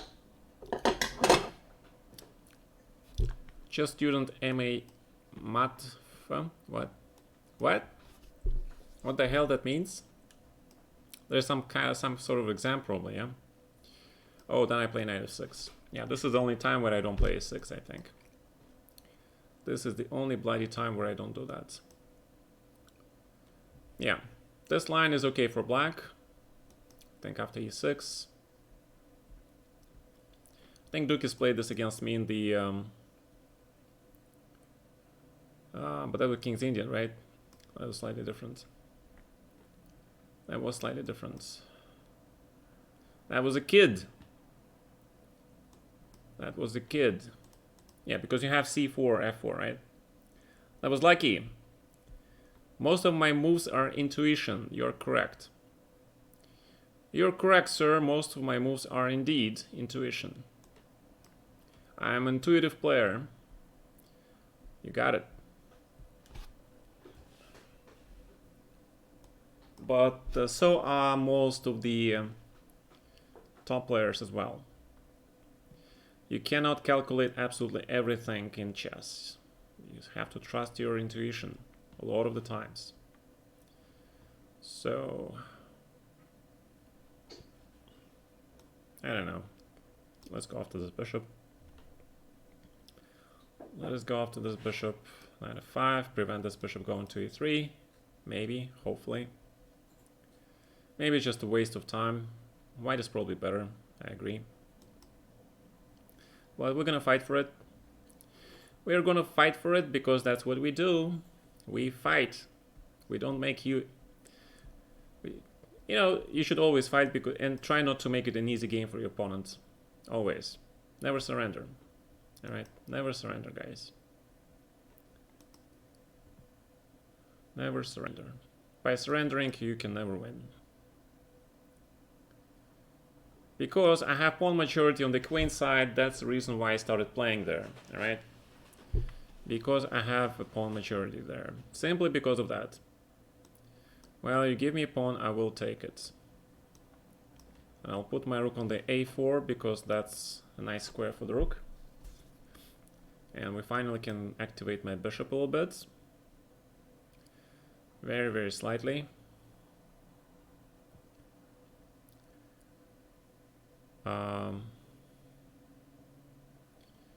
Okay, so the question is, what are these things? Where are they going? I kind of like my bishop on c5, so let's put this bishop here. So the only problem is knight on c7, but he sort of controls a lot of important squares where he is. And now that my bishop is on this diagonal, I can seriously consider playing king f7, rook h8, and going for this. Okay, so he decides to go that way. Then we have to activate the rook. That's what the open A file is for.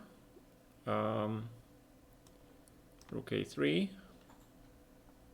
this case, rook a1. I'm not sure. I think I should probably keep one pair of rooks because this is nice open A file and I can sort of get to his king maybe someday. So at some point queen c6, bishop a7, queen c5 might be interesting. So let's grab this. Let's play b4 maybe even. Because that will be nice pawn. Bring the queen to a4. Sort of creating rook a1. Potential idea.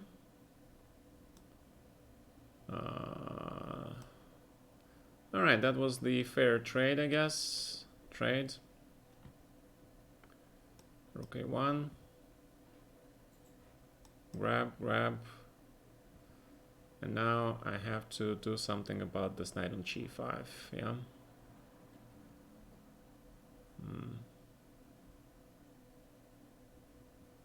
Can I do queen a8 maybe? And queen b3, I don't know, we'll see. Don't like this. Probably equal. Maybe just bishop e7, grab this knight, bring the king to g6. Then I can even give up the pawn. So if d4, then I play d3.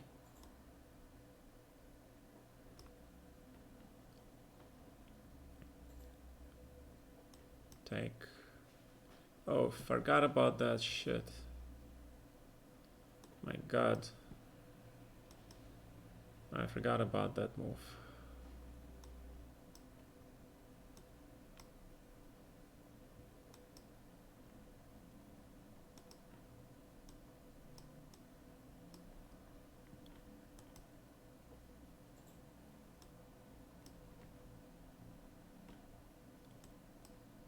Okay, knight c5.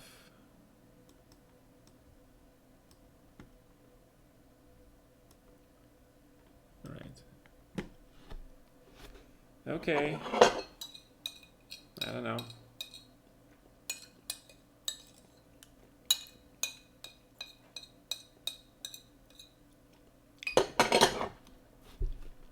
I don't know. Let's analyze this game.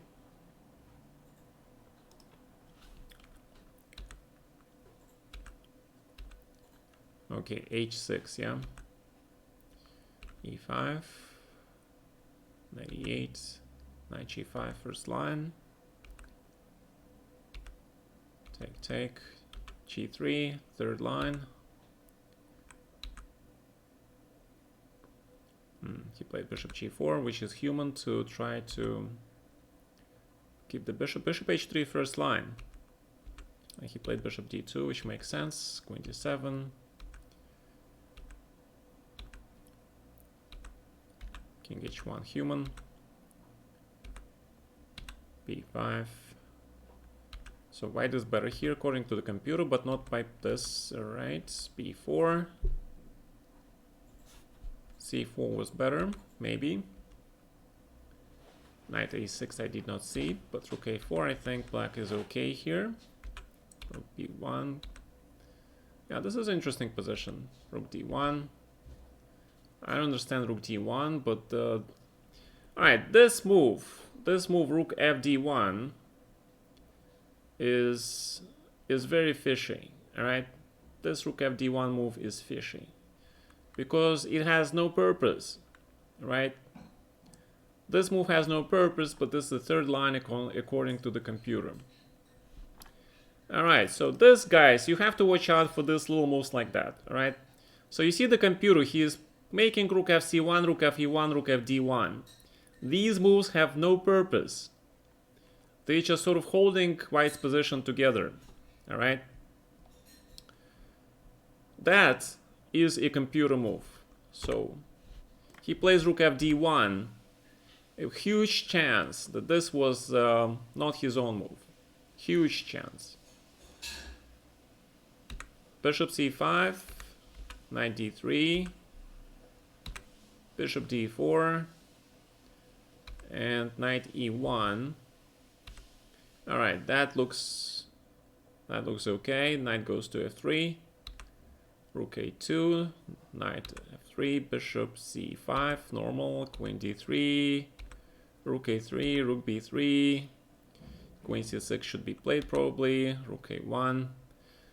Now, queen f1, first line. Untitled player makes a first line move. Alright, maybe. Okay, we'll give you the benefit of a doubt. Take, take. b4, so I actually played decent chess. I played b4.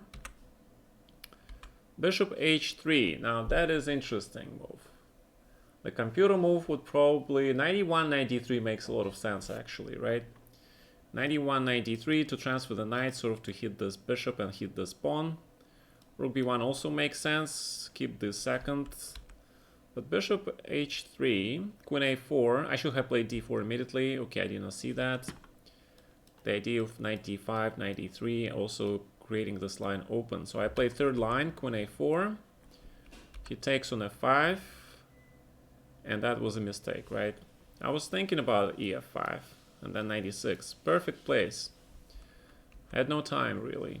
So knight g5, rook a1, rook b1, take, take. And king g7. My god, I miss king g7. The idea is just protecting this pawn with king g6. And that is good enough. So this is equal. And then bishop e7, bishop g5, like I mentioned, right? In the game. I didn't see that. So I played queen a8. d4, queen f3. Should have probably taken. Right, so that's what I really wanted to do at first. And then play knight b5, and then go for this b3 thing. And see, black is better, right? That was my original intention, but that I decided to improve by not allowing his knight to get closer to that pawn. And of course, he grabs the e6 pawn immediately. Sharp eye. And now he makes him this... Oh, this is first line too. Oh, well, okay. I thought bishop b4, bishop d2 was good, but this is first line. Bishop c3. What did I do here? Bishop a5, bad move, but okay. Here I am already worse. King f7 was probably stronger, but then... Alright, so he blunders here when the time is short. He could have taken on b3, but he didn't, and now it's... Now this looks like a draw. Alright, so, but this... White is better, but king e6, of course. Activate your king, and then give up the bishop for 2 pawns and make a draw. That is the easiest draw. Alright, so in the end, we made a draw, but yeah. Alright, still, for the untitled player, just student, student Matt, welcome to my list. Good job. Untitled player making a lot of great moves.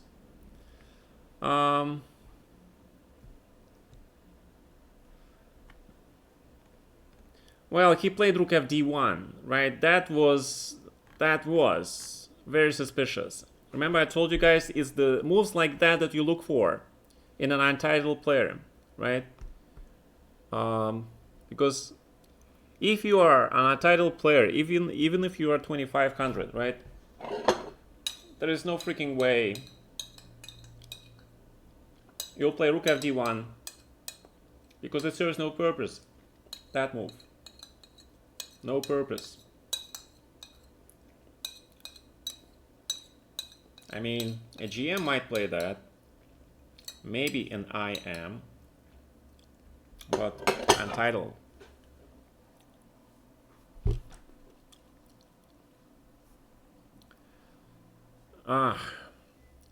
Probably.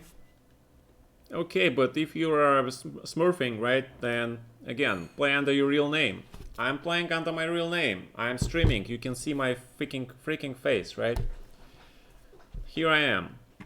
So if you want to hide behind some untitled account, all right.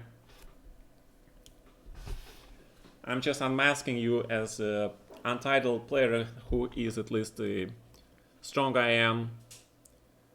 I would say even pretty strong GM level player. I mean, you saw the guys. We played basically second, third line moves, right? Most of the game. I mean, I understand me playing like that because I was a top 3 player, right, in the world. I mean, I can still sense where pieces have to go. But when an untitled player plays like that, that rings a bell in my head that there is something going on.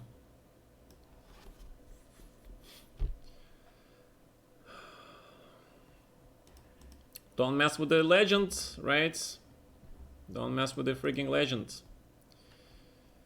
Okay. Knight c6, rook e1, normal chess. It was not positionally lost with that c-pawn, come on.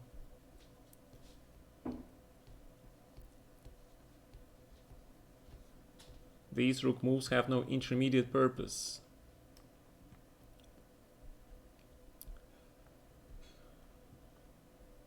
That rook move, trust me, that is a telltale sign. That is a telltale sign. That's all I can tell you. That tells me that this guy is a smurf GM or he is just, you know, doing something which he's not supposed to. That single move by itself. I'm not talking even about the rest of the game. Remember how IMs, GMs, they blunder, right? Remember, I was always talking about that. How even strong GMs are blundering stuff. I think I hammered that point, right? This guy, he's untitled, he not made a single blunder. Not a single. So, probably e4 has to be played at some point. Sooner or later, so we can go into the structure and put this thing on c4 where it belongs. I probably should have played queen c2 first, right? And then knight c4, that would have made sure that that thing goes where it needs to. Alright, so now we go and trade this knight. We finally get this bishop back. But he is now black doesn't have knight a5. That is a good thing. That is kind of a big thing. Alright, so we have the square in d5 that we're gonna fight for. Ideally you want the knight to get there, but not in this structure that is very difficult to accomplish. Alright, so I remember I had some games of some people playing like this. Alright, I remember. So let's just trade stuff. Let's just play safe chess, I guess. Let's play safe chess, just trade. Transpose into the endgame, and in the endgame is where the stronger player wins. In the endgame.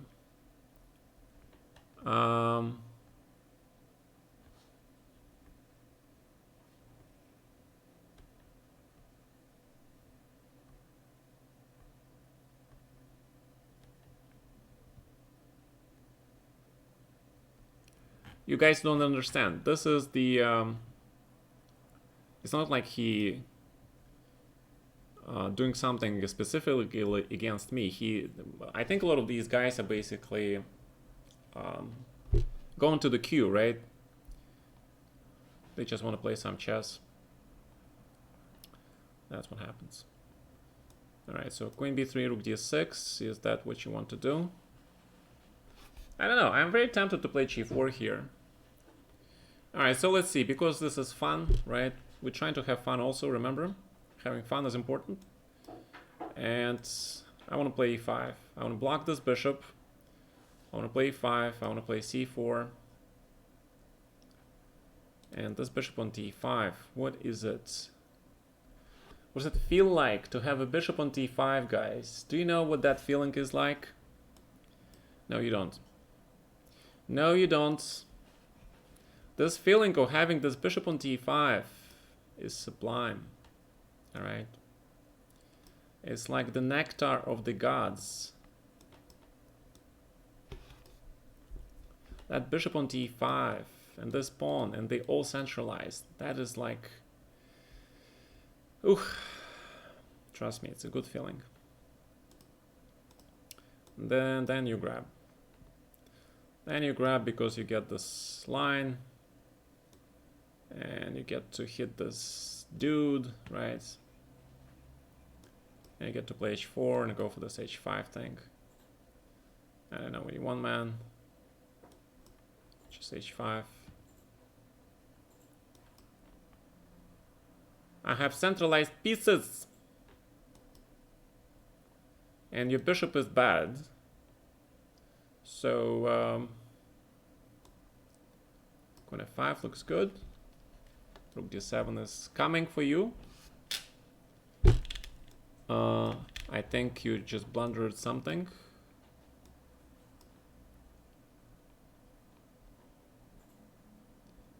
You want a rematch? Fine. We'll give this guy a rematch. See, that was an IM. He was making positional mistakes. Positional mistakes. And also tactical mistakes. Giving me pawns. When you play a lot of games, especially against the engines, you sort of you develop that spider sense sort of sense, alright? The spider sense that will tell you things people don't want you to know. It kind of sounds like very scary, right?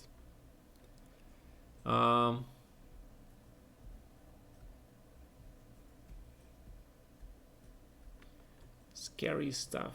So now that the knight b5 can be met by bishop b5, now I play this, and so let's try this. I like Fischer's idea. This is Fischer's plan, allowing you to double the pawns, but then you get the bishop, right? So this is, I like this Bobby's idea. Bobby's idea. And f5 still. Okay, let's probably grab this, why not?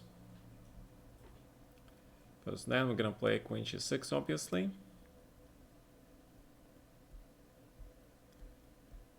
And we're gonna go king hunting.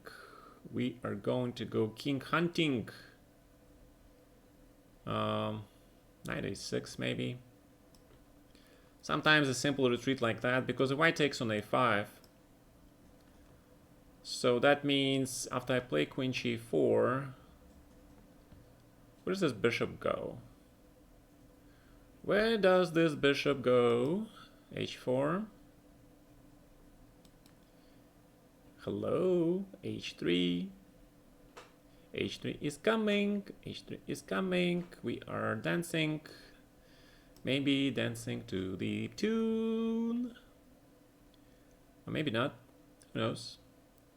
Who knows what kind of scary things we're doing, right? I need to pile up on this g2 pawn. How do I do that? Bishop f6, knight f3. I don't know. I don't know. Okay, so let's see. Let's do something simple. Like that. King h7. And just rook g8. Yeah, just barbaric chess, right? Straightforward barbaric chess. The Barbarian, Conan the Barbarian. That's what we're gonna do. We're gonna do Conan the Barbarian. Okay. Bishop c6, b5. I'm not sold for that, but I don't know. Let's see. Bishop e6. Bishop g5. And rook f8 is coming, of course, right?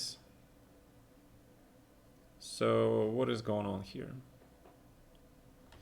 Bishop e3, bishop d5, e d5, bishop e3, queen g2 mate, bishop e3, bishop d5, bishop g5, queen g5, e d5, queen takes d2, queen f5, king h8, queen f6, rook g7. There is no mate, right?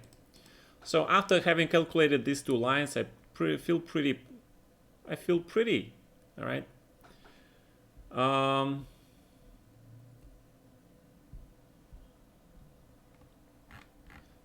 And as we mentioned, bishop d5.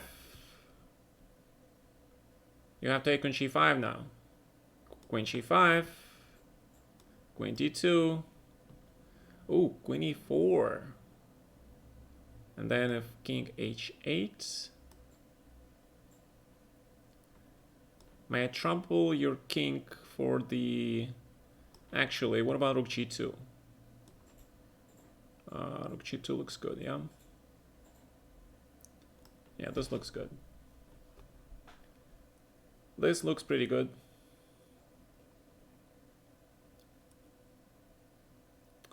I don't know if I'm winning or losing, but this is definitely fun. But then it's just rook g7. Take, take.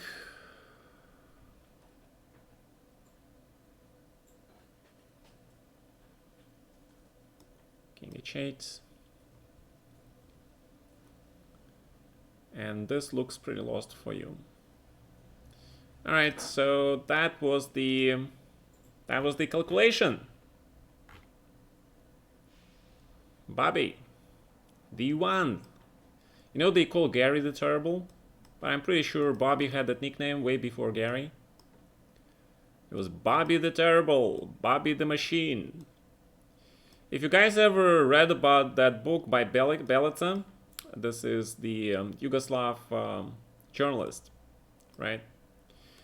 If you know, he was basically shadowing Bobby around on his trips, just following him around everywhere.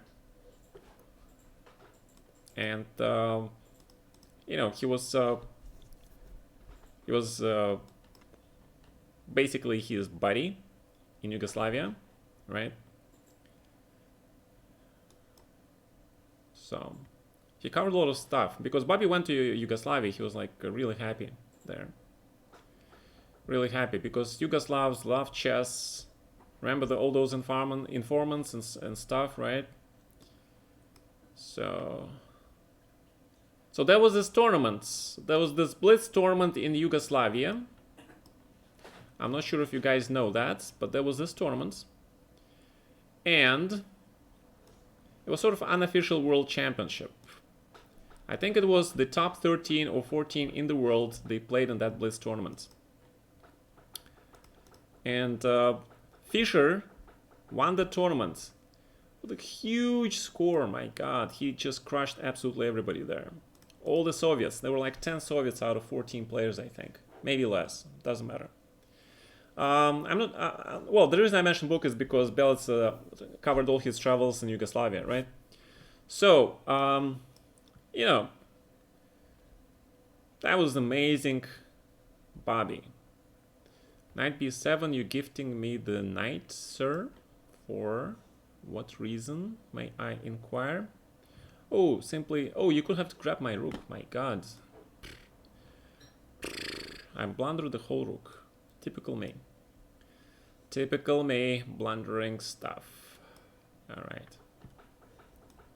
Yeah, so Bobby, returning to the topic of Bobby, and him being the terrible Bobby, right? He was the bane of the Russian chess, right? He was the Bobby the Menace, right? Found yourself thinking that you knew everything about something, and then boom, you realize what you knew wasn't. All the time, man. It's all the time. I find myself in these positions, in such situations all the time. But that's normal. Because once you really study chess, you realize how little you know about them. Yeah. But it's like in almost everything, right? In almost every profession, there is this aha moment when you realize you barely scratched the surface, right? I think every profession is like that.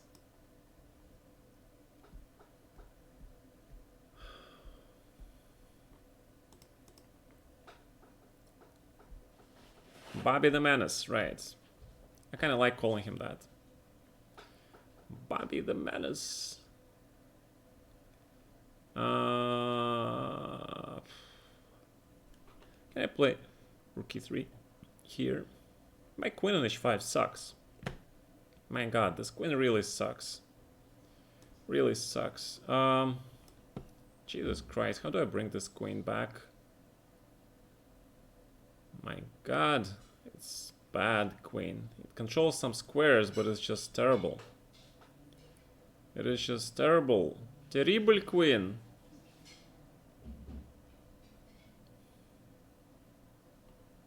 I don't know, bishop c3 maybe? Try to grab that. Rook e4.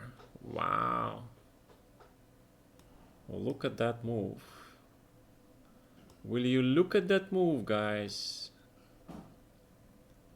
Okay, thank you for the exchange. Oh, I'm playing the best of the best again.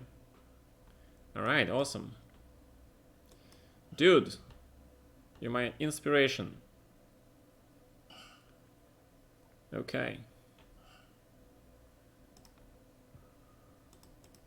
I mean, it's always nice to beat the best of the best, right? So,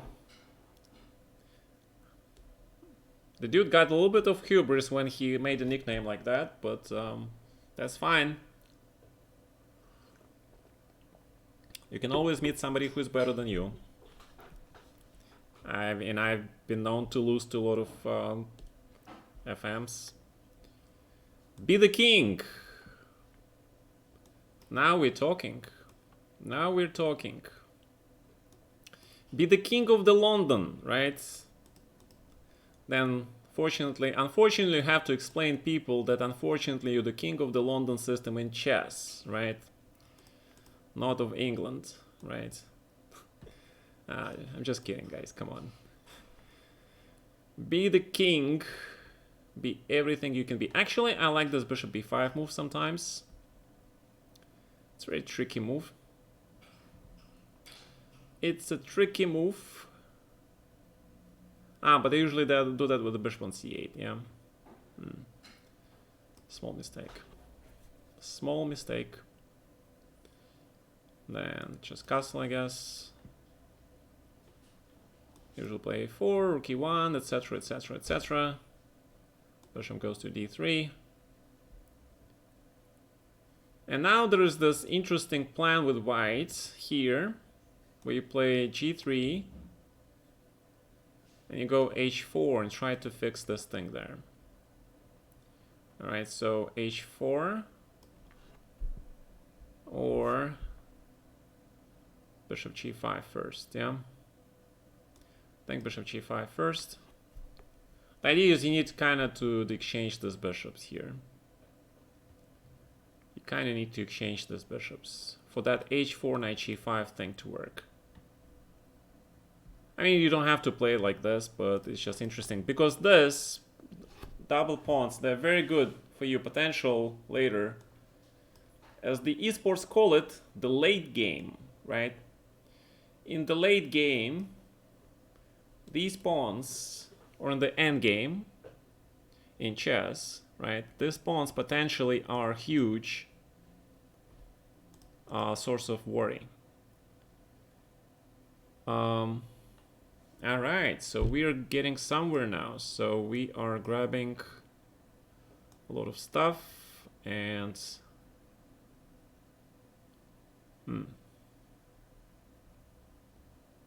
so let's you want to play f4? I don't think so, not yet at least. Rook d1.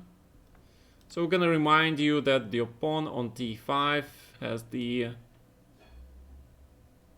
okay, so there is knight g3 thing somewhere. And I grab. I don't know. Let's see it. Let us see it. I don't think you can take it yet. But you do have some weaknesses to account for. Queen d3 was probably a safer way to play this position.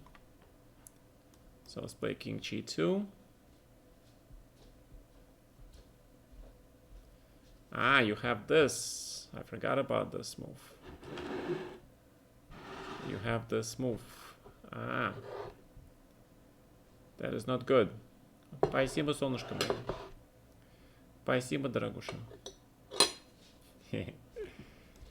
Alright, fine. Alright, let's test this idea. I have this idea. It might not work. But I'm curious. King h3. Can I play this move? Can I play this move, sir? I want to play rook g1. That's what I wanted to do. In this case, we probably grab your queen. Play rook d2, right? Take, take. So what is this? What is this? Будь здоров. Расти большая-большая. И не кашляй. c4.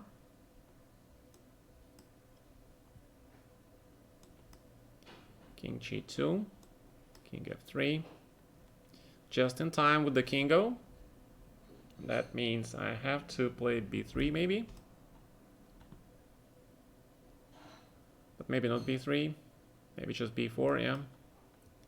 Why play b3 when it can... Oh, I missed this. Fine.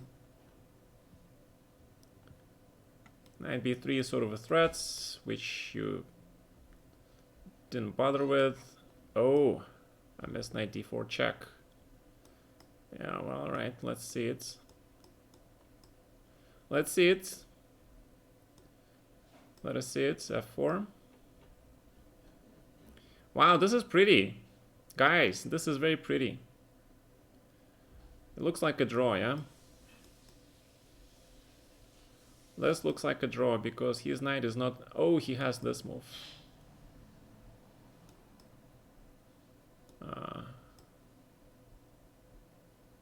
Probably king d4 was better. King c3.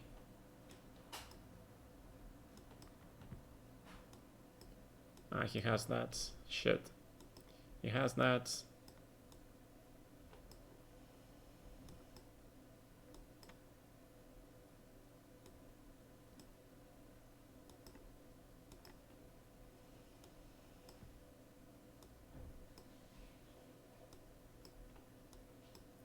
Alright, you're first. Yeah, you're first.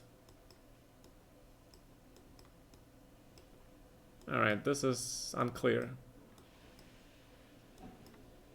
You can flag me, probably.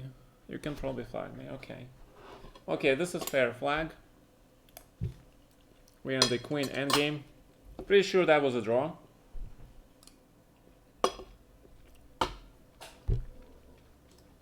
But not bad. Alright, this was not a bad game. I like that. I was going for that piece sack. I thought it was pretty.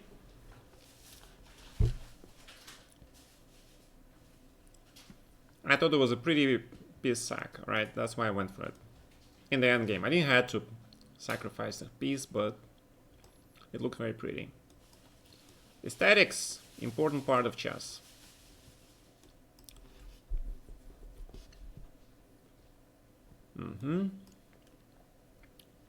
Yep, a lot of people play this. What the hell do they play here? What the hell do they play here? I don't remember. My god. Knight h6 maybe. Knight f7, I guess.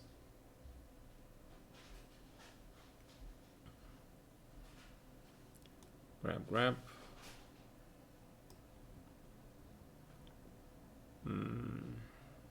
Then knight d4 looks good. And knight d4 looks good.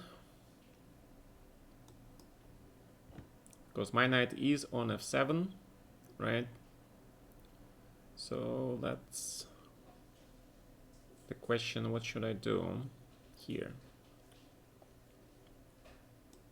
c6 maybe? Yeah, this is not an easy position for sure. It's a lot of fun. It's definitely a lot of fun. So g5 followed by f5 maybe. Keep that pawn alive. Let's do that.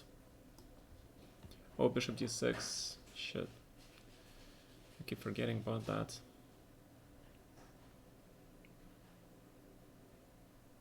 Well, bishop d6, d takes c3, so it doesn't quite have yet, yes. So queen e7, bishop d6 for sure. Okay, so let's not blunder that. Queen a5, queen f6, knight e4, queen f5, knight d6, queen c5, knight f7, rook f7, bishop c4, and I'm down the exchange. So let's grab this. Bishop c4, okay. If I play queen, if I play b5, for example,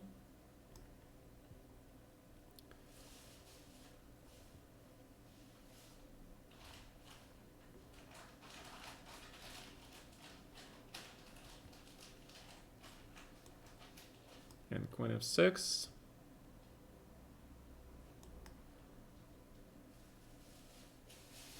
there's pawn on c5 that is hanging, right?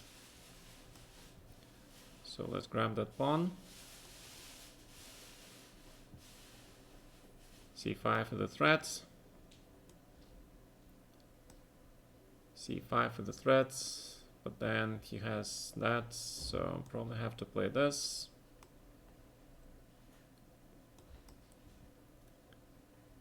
And then, my god, this is getting complicated. Rook d5, bishop d4 maybe. Rook d8.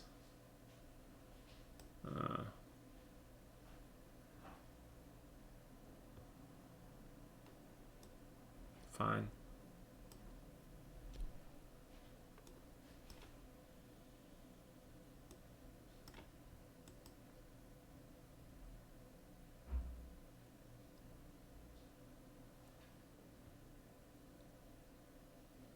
Okay. So what is this position? Queen d7. Centralized.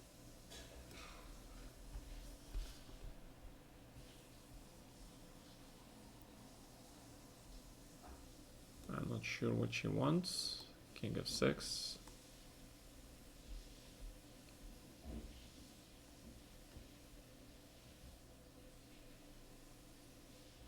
Oh, he is much faster though, yeah? He is very fast. He is very fast. I'll give that to you. This guy is extremely fast.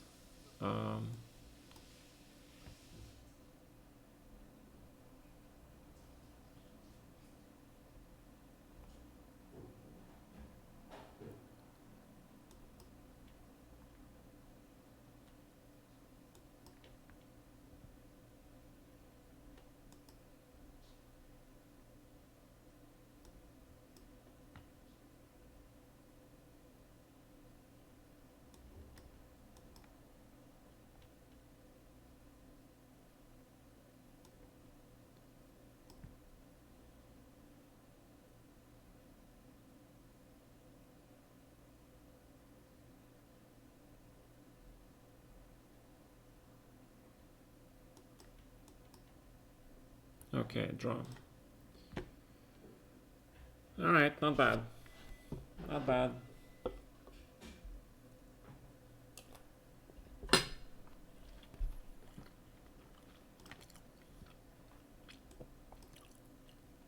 Not bad.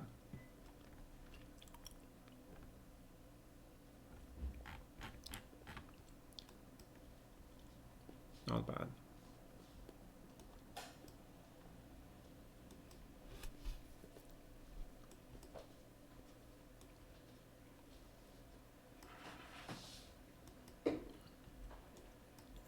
Usually I play this, so just safer.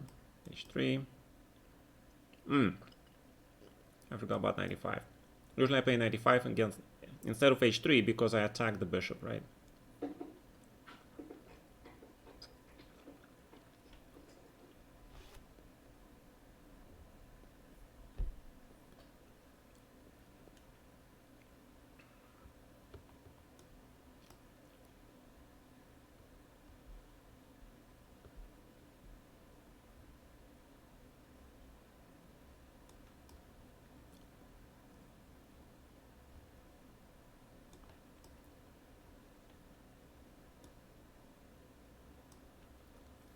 Bishop b4 check maybe.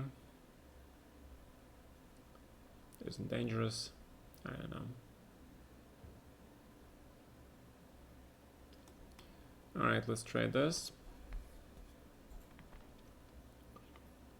Let us trade this thing. Knight b3, a5. Is that what you want to do? Is that what you want to do? I don't know. Just castle.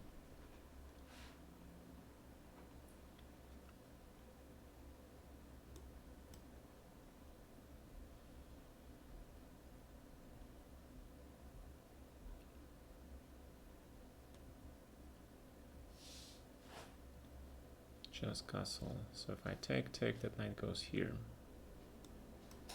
Probably the right time to play knight b3. And he just plays that.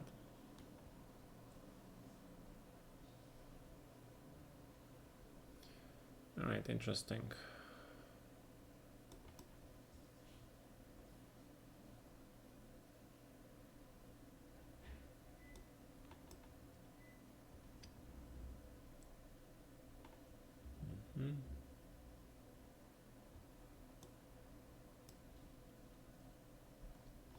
Okay, I got nothing in the opening. Absolutely nothing in the opening. In fact, black is better, admittedly. In fact, black is better. So let's play b3. So we need to look for a draw. How are we gonna do that? Play accurately. Gotta start playing accurately.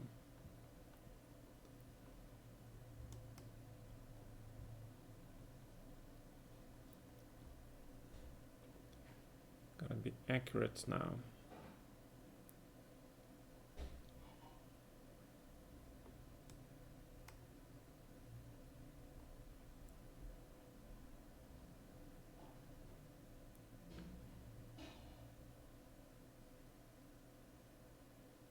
Oh, I don't want to play c4. Okay. Slowly does it. You gotta play slow game here. Slow game.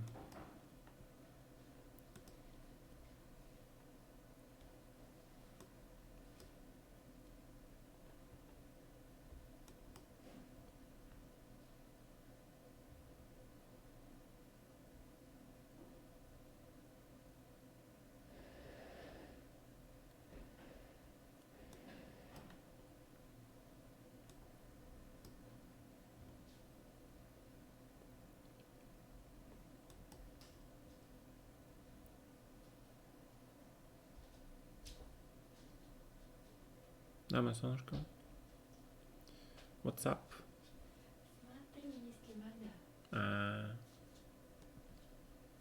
So this looks equal.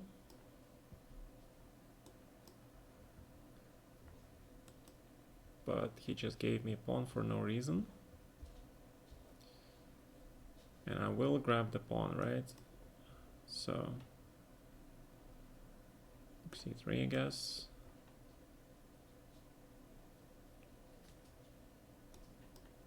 Let's not blunder anything.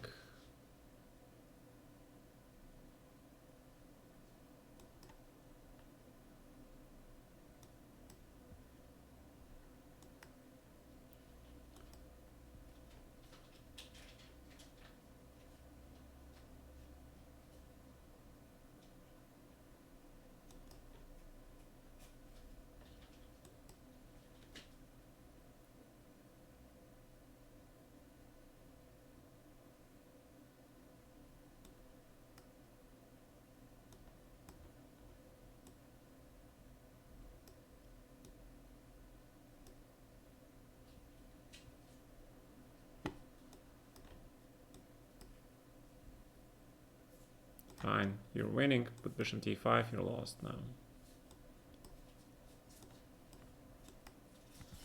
Okay, that's fine. That is fine.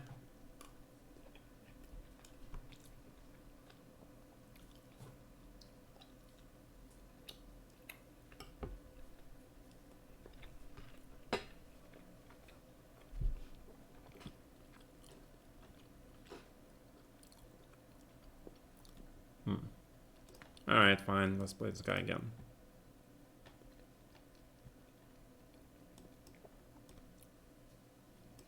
We're playing for the love of the game, guys.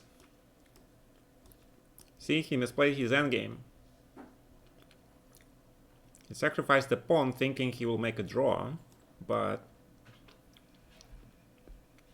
extra pawn, the endgame, is important. So in the end, he lost because of that, but he wins on time, and time is not something that I'm worried about, alright? I'm not worried about losing on time. King's Indian. This is my main weapon of choice, guys.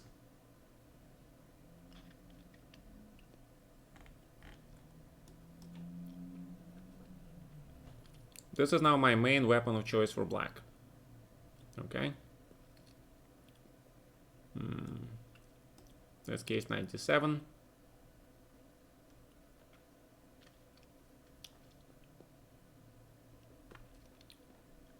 And knight c5.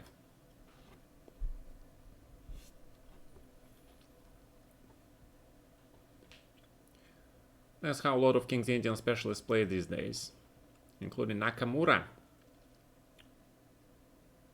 who is the huge King's Indian specialist who was in his day. He was a huge specialist.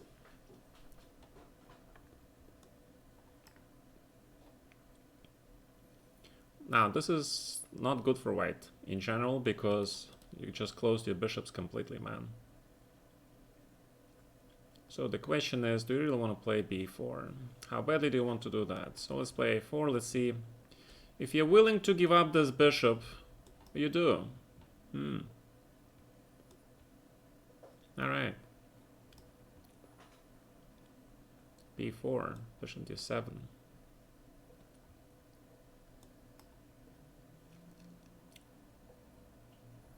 I don't think it was worth it, to be honest.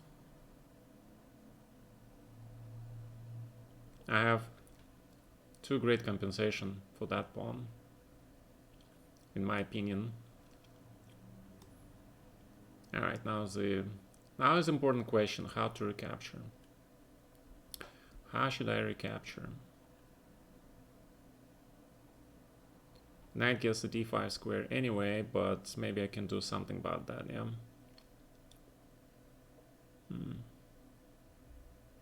Fine, let's recapture with the pawn.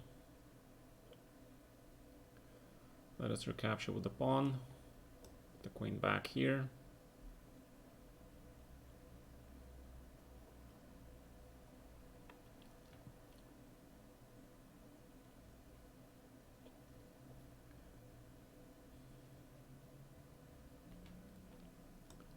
Grab.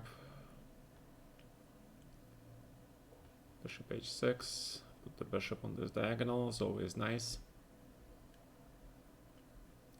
It's always nice to have that bishop there.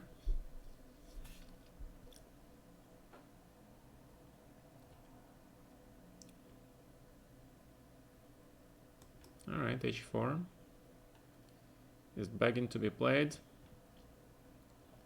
It is begging to be played, Mr. Baggins.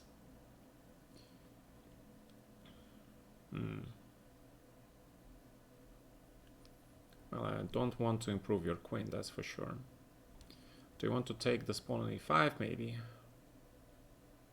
Who knows?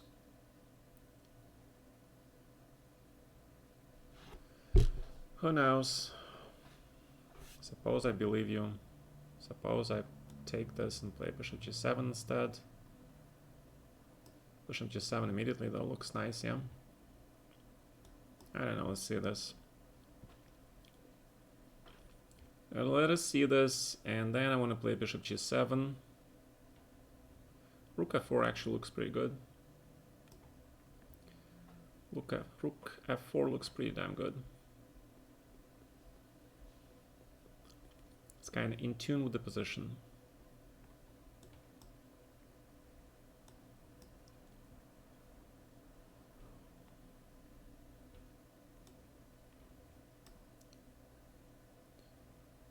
Okay. Okay.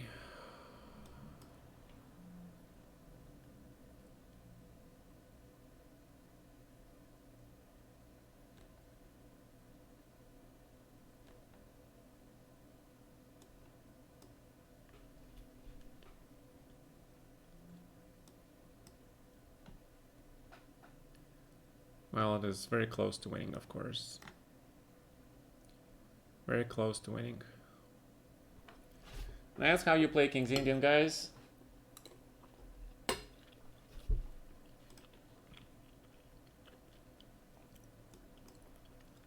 And that is how you play with King's Indian for mate.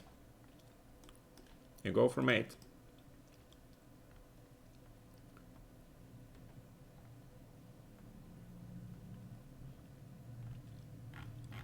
I don't want to play Hikaru Nakamura because he's a flagger.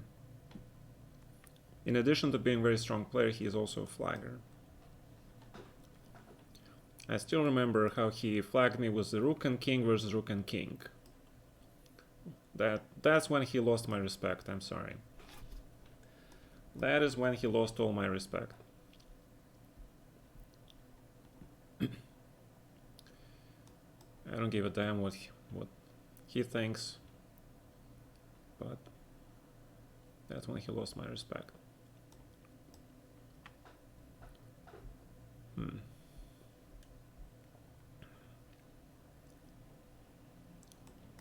Usually I play a4 here. Bishop e2. Castles a5. Make sure we separate these pawns. Then we'll be looking for some breakthroughs in the center. That is the plan. That is the plan, Bilbo. Alright, rook c1. Now we're going for c4, bishop f3. That's why we need that square. That is why we need that square, sir. Just gotta be careful. Gotta be careful.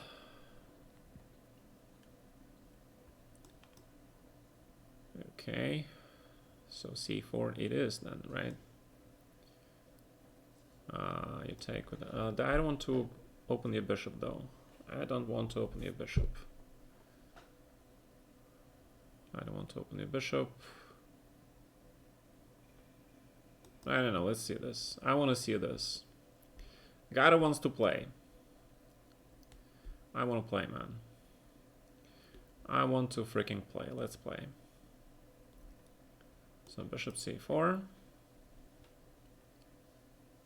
Okay. So you're willing to give me this pawn, right?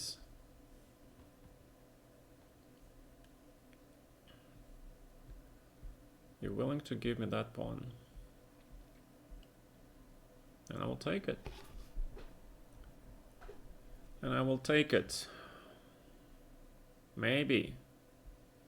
Maybe black can equalize because it has very strong bishop on d5, but it's also always a question.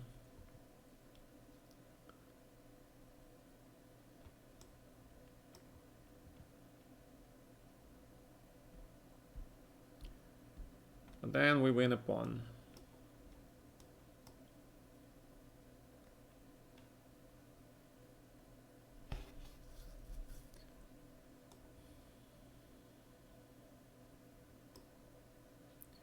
We do win this pawn. How are we gonna take this pawn though? a6, bishop b6 looks good, yeah. Alright, let's play bishop b6. Then just grab c5. Let's just grab this. And let's bishop c5.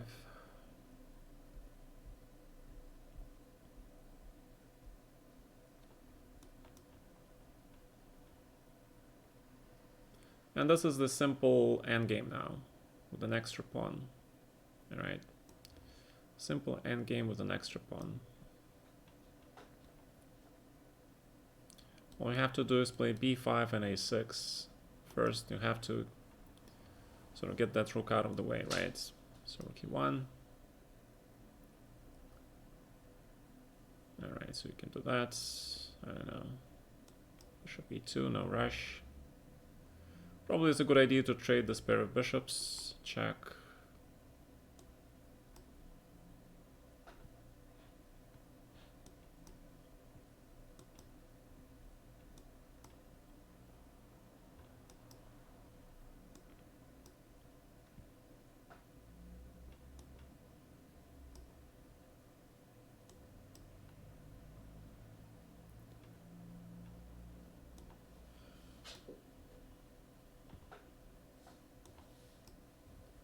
Well, it's an extra bishop, right? So extra pawn is nice.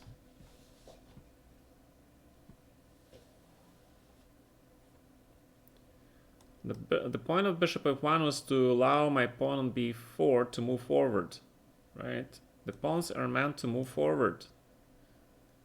Otherwise, what's the point of having an extra pawn if you cannot queen it? That's the point. Now, so we're gonna do this again, right? So let's do this again. How do you play? All right, so there's equality in this line. There is, but I hate to play my home analysis here. So I'll play something different. I'll play f5.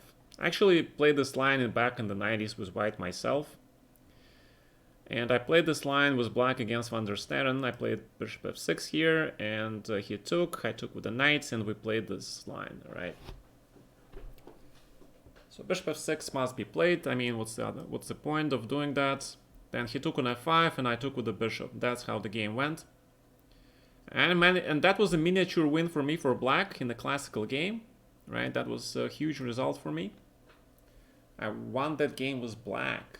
That gave me a huge boost.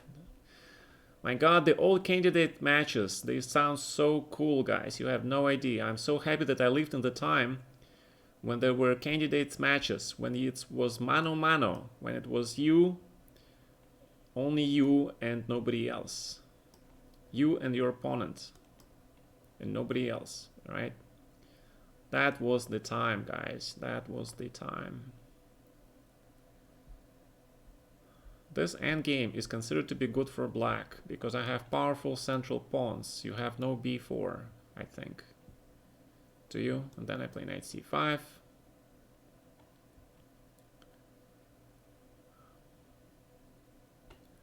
Then I kick this knight out, probably. And then bishop e6.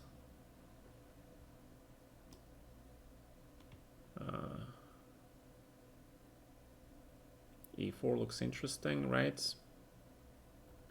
Let's do e4. I mean, it does look interesting. Maybe it's wrong, but it does look interesting. And I wanted to take this. I don't know what I'm doing, all right? I don't know what I'm doing. I'm pretty sure that white is probably fine now, but I think black is fine as well. Because I get the square in d3. But he does have certain niceties about his position, like rook and bishops, right? Potential square in e6. So this is probably equal position. Probably. I would say that maybe black is slightly better. But that's not a given. So let's grab this. Well, I'm gonna trade this knight. I will trade these knights because now I get to block this pawn here. How do I block this pawn? That means my king should come. When? That's a good question. Rook c1 is coming. Rook c1 is coming.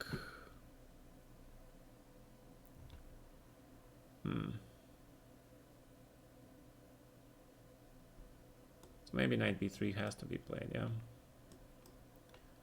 And this idea. And this idea. Because I want this knight ideally on d6, right? That's what you want. That's what you want. And he wants just to trade this guy. Fair enough. Fair enough. So knight b6. And he takes rook c7, d6, and he has bishop, yeah? Yeah, I'm not happy with that. Alright, so this is gonna be a draw. We're gonna go into this rook endgame, I think. Which is gonna be a draw. It's gonna be... Oh, you play that. Okay, then I have to play...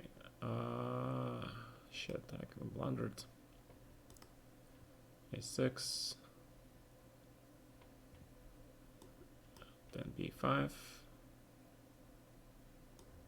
Grab. Take. King e5.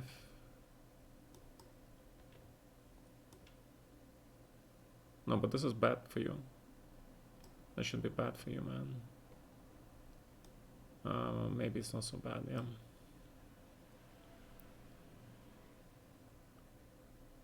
Maybe it's not as bad as I thought it was. But you just blundered. You just blundered. Well, yeah, okay. You're rushing. He's good, but he is rushing. Okay, his endgame. He needs to work on his endgame. Because his endgame, yeah. All right. So how many games was that? So let's play a couple more games. So 2 last games. B5. Yeah, I should play b5 immediately instead of king g7. Not allow a4, of course. I should play that. I should play b5, and then we go into the rook endgame because he has to play a4 and bishop e2. All right, that would be a draw. It would be a clean draw. By the way, what is my uptime? 2 hours 49 minutes. All right, not bad.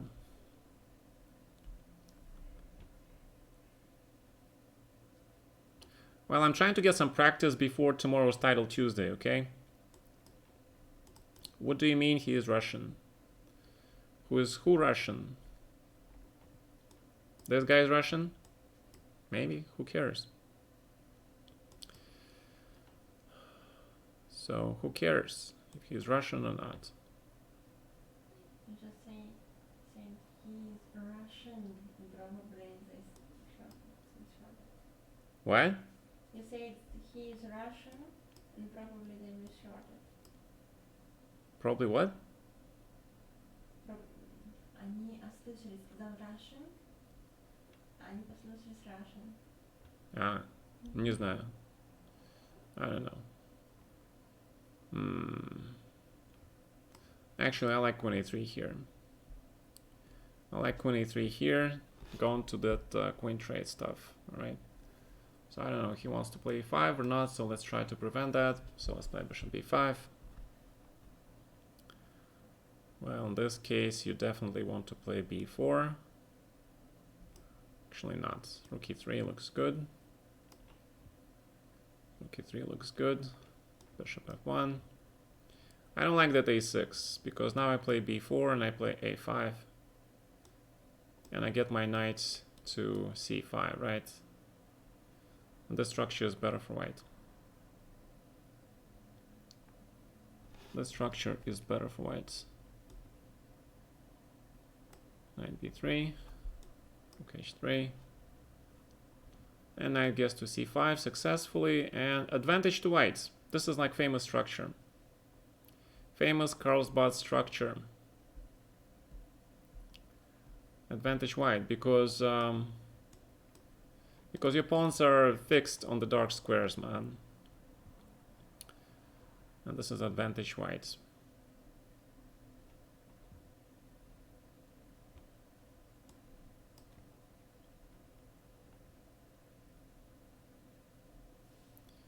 I can guarantee you that this is advantage white. So let's play rook e3.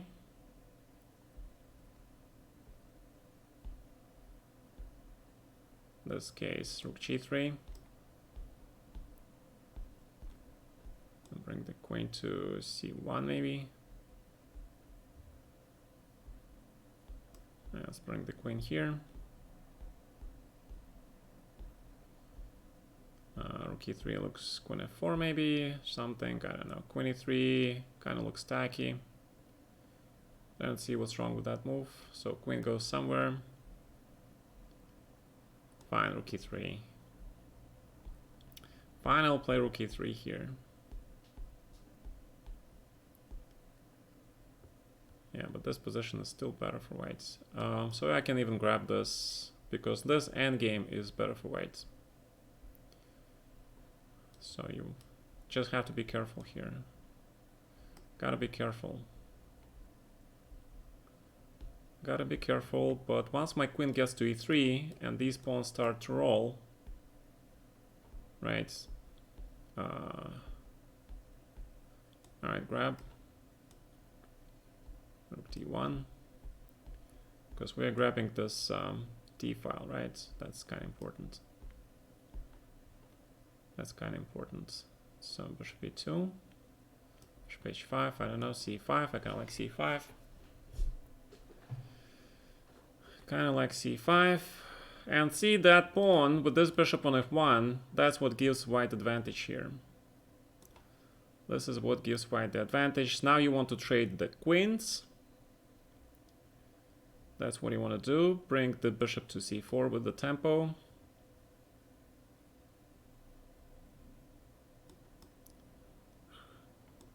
And queen e3. And rook is ready to go to d7 probably, yeah? The rook is ready to hit something. In this case, g3.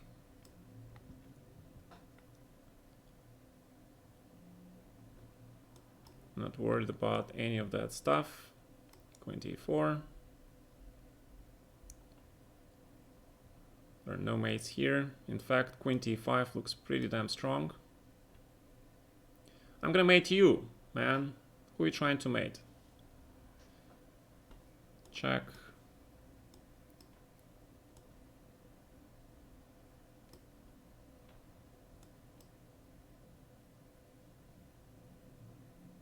See, that's what happens.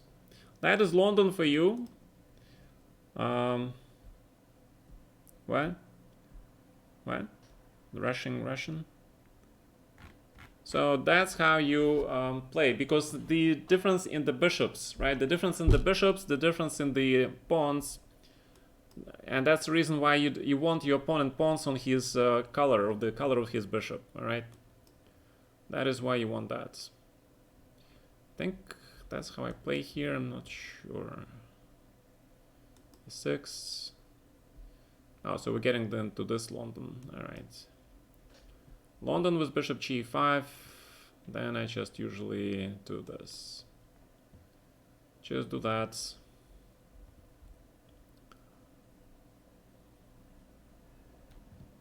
I know, it looks kind of scary, but 94, is that a move?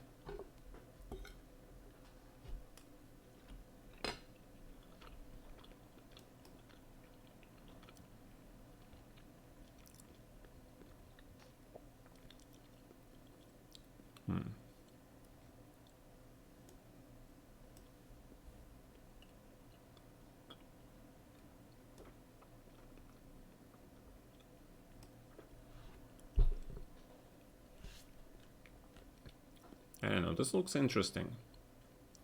This looks extremely interesting. 24, is that a threat?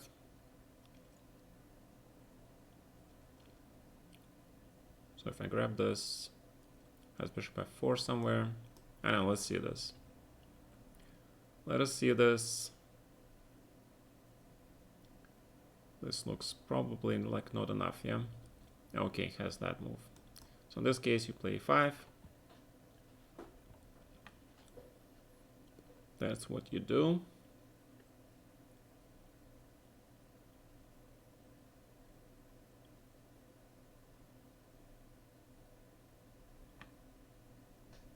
Yeah, this looks bloody interesting. I don't know. I don't know. To be honest, I don't know, guys. This position could be anything.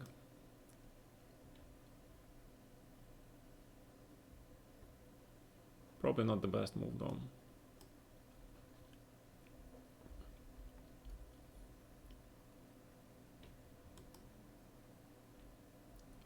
That looks correct.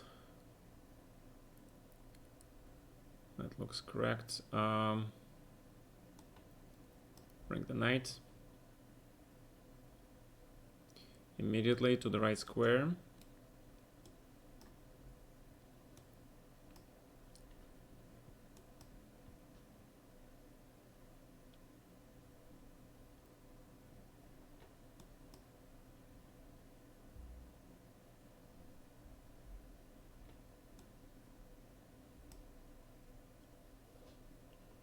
And g4 threat is strong. The force is strong with you, Luke. So now that we know that he is not that great in the endgames, that's what we're gonna do. We're gonna trade queens and go to the endgame, man. We know now you're Achilles heel, dude. This knight belongs on e3. If he managed to put that knight on e3, he is good. He's very good. Question is, can he do that? Well, because the threat is stronger than execution, right? So that pawn is hanging. The threat is always stronger than its execution. If knight h4, then bishop e7 was possible. That I didn't want to give him.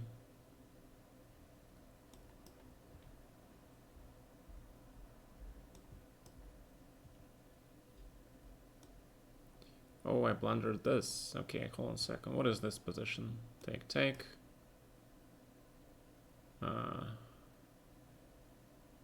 Check.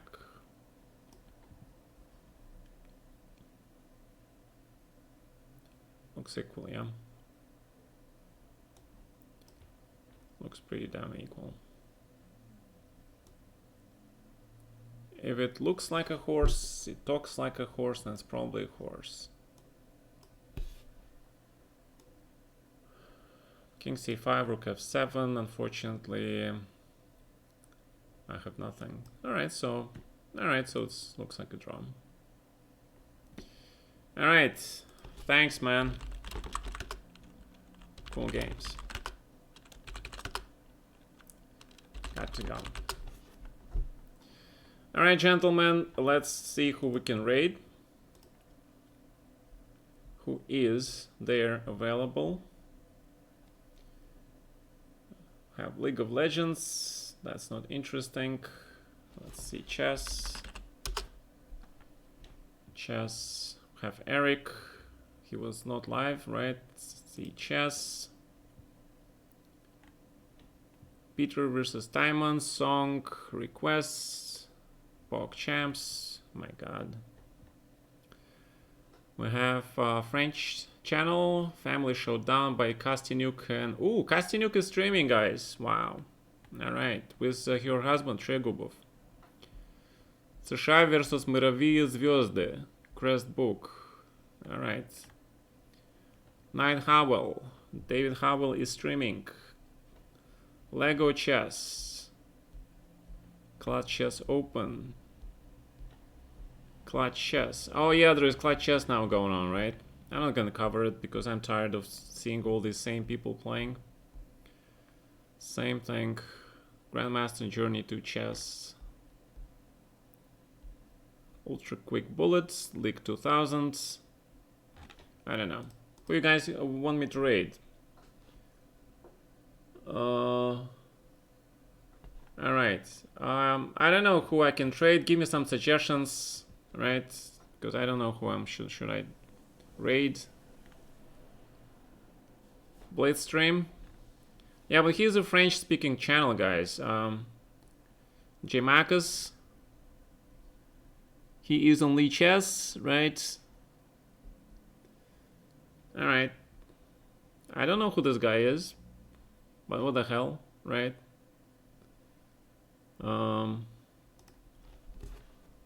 Alright, let's raid J Marcus. Wait, G.I. Marcus. He is 0909? Okay, he's 0909, right? Alright, so let's copy that. Let's do that. And let's rate the channel has follower or subscriber only chats. You guys ready to raid? You guys ready to rock? Whoa, 229, 231, 232, 36. Wow, 37. Ready. Raiding. Raid incoming. Raid incoming. We're gonna grab all your pawns.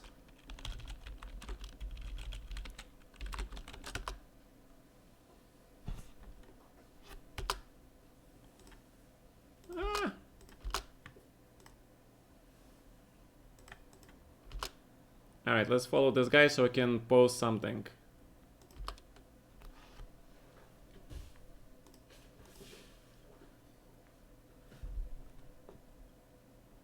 Alright.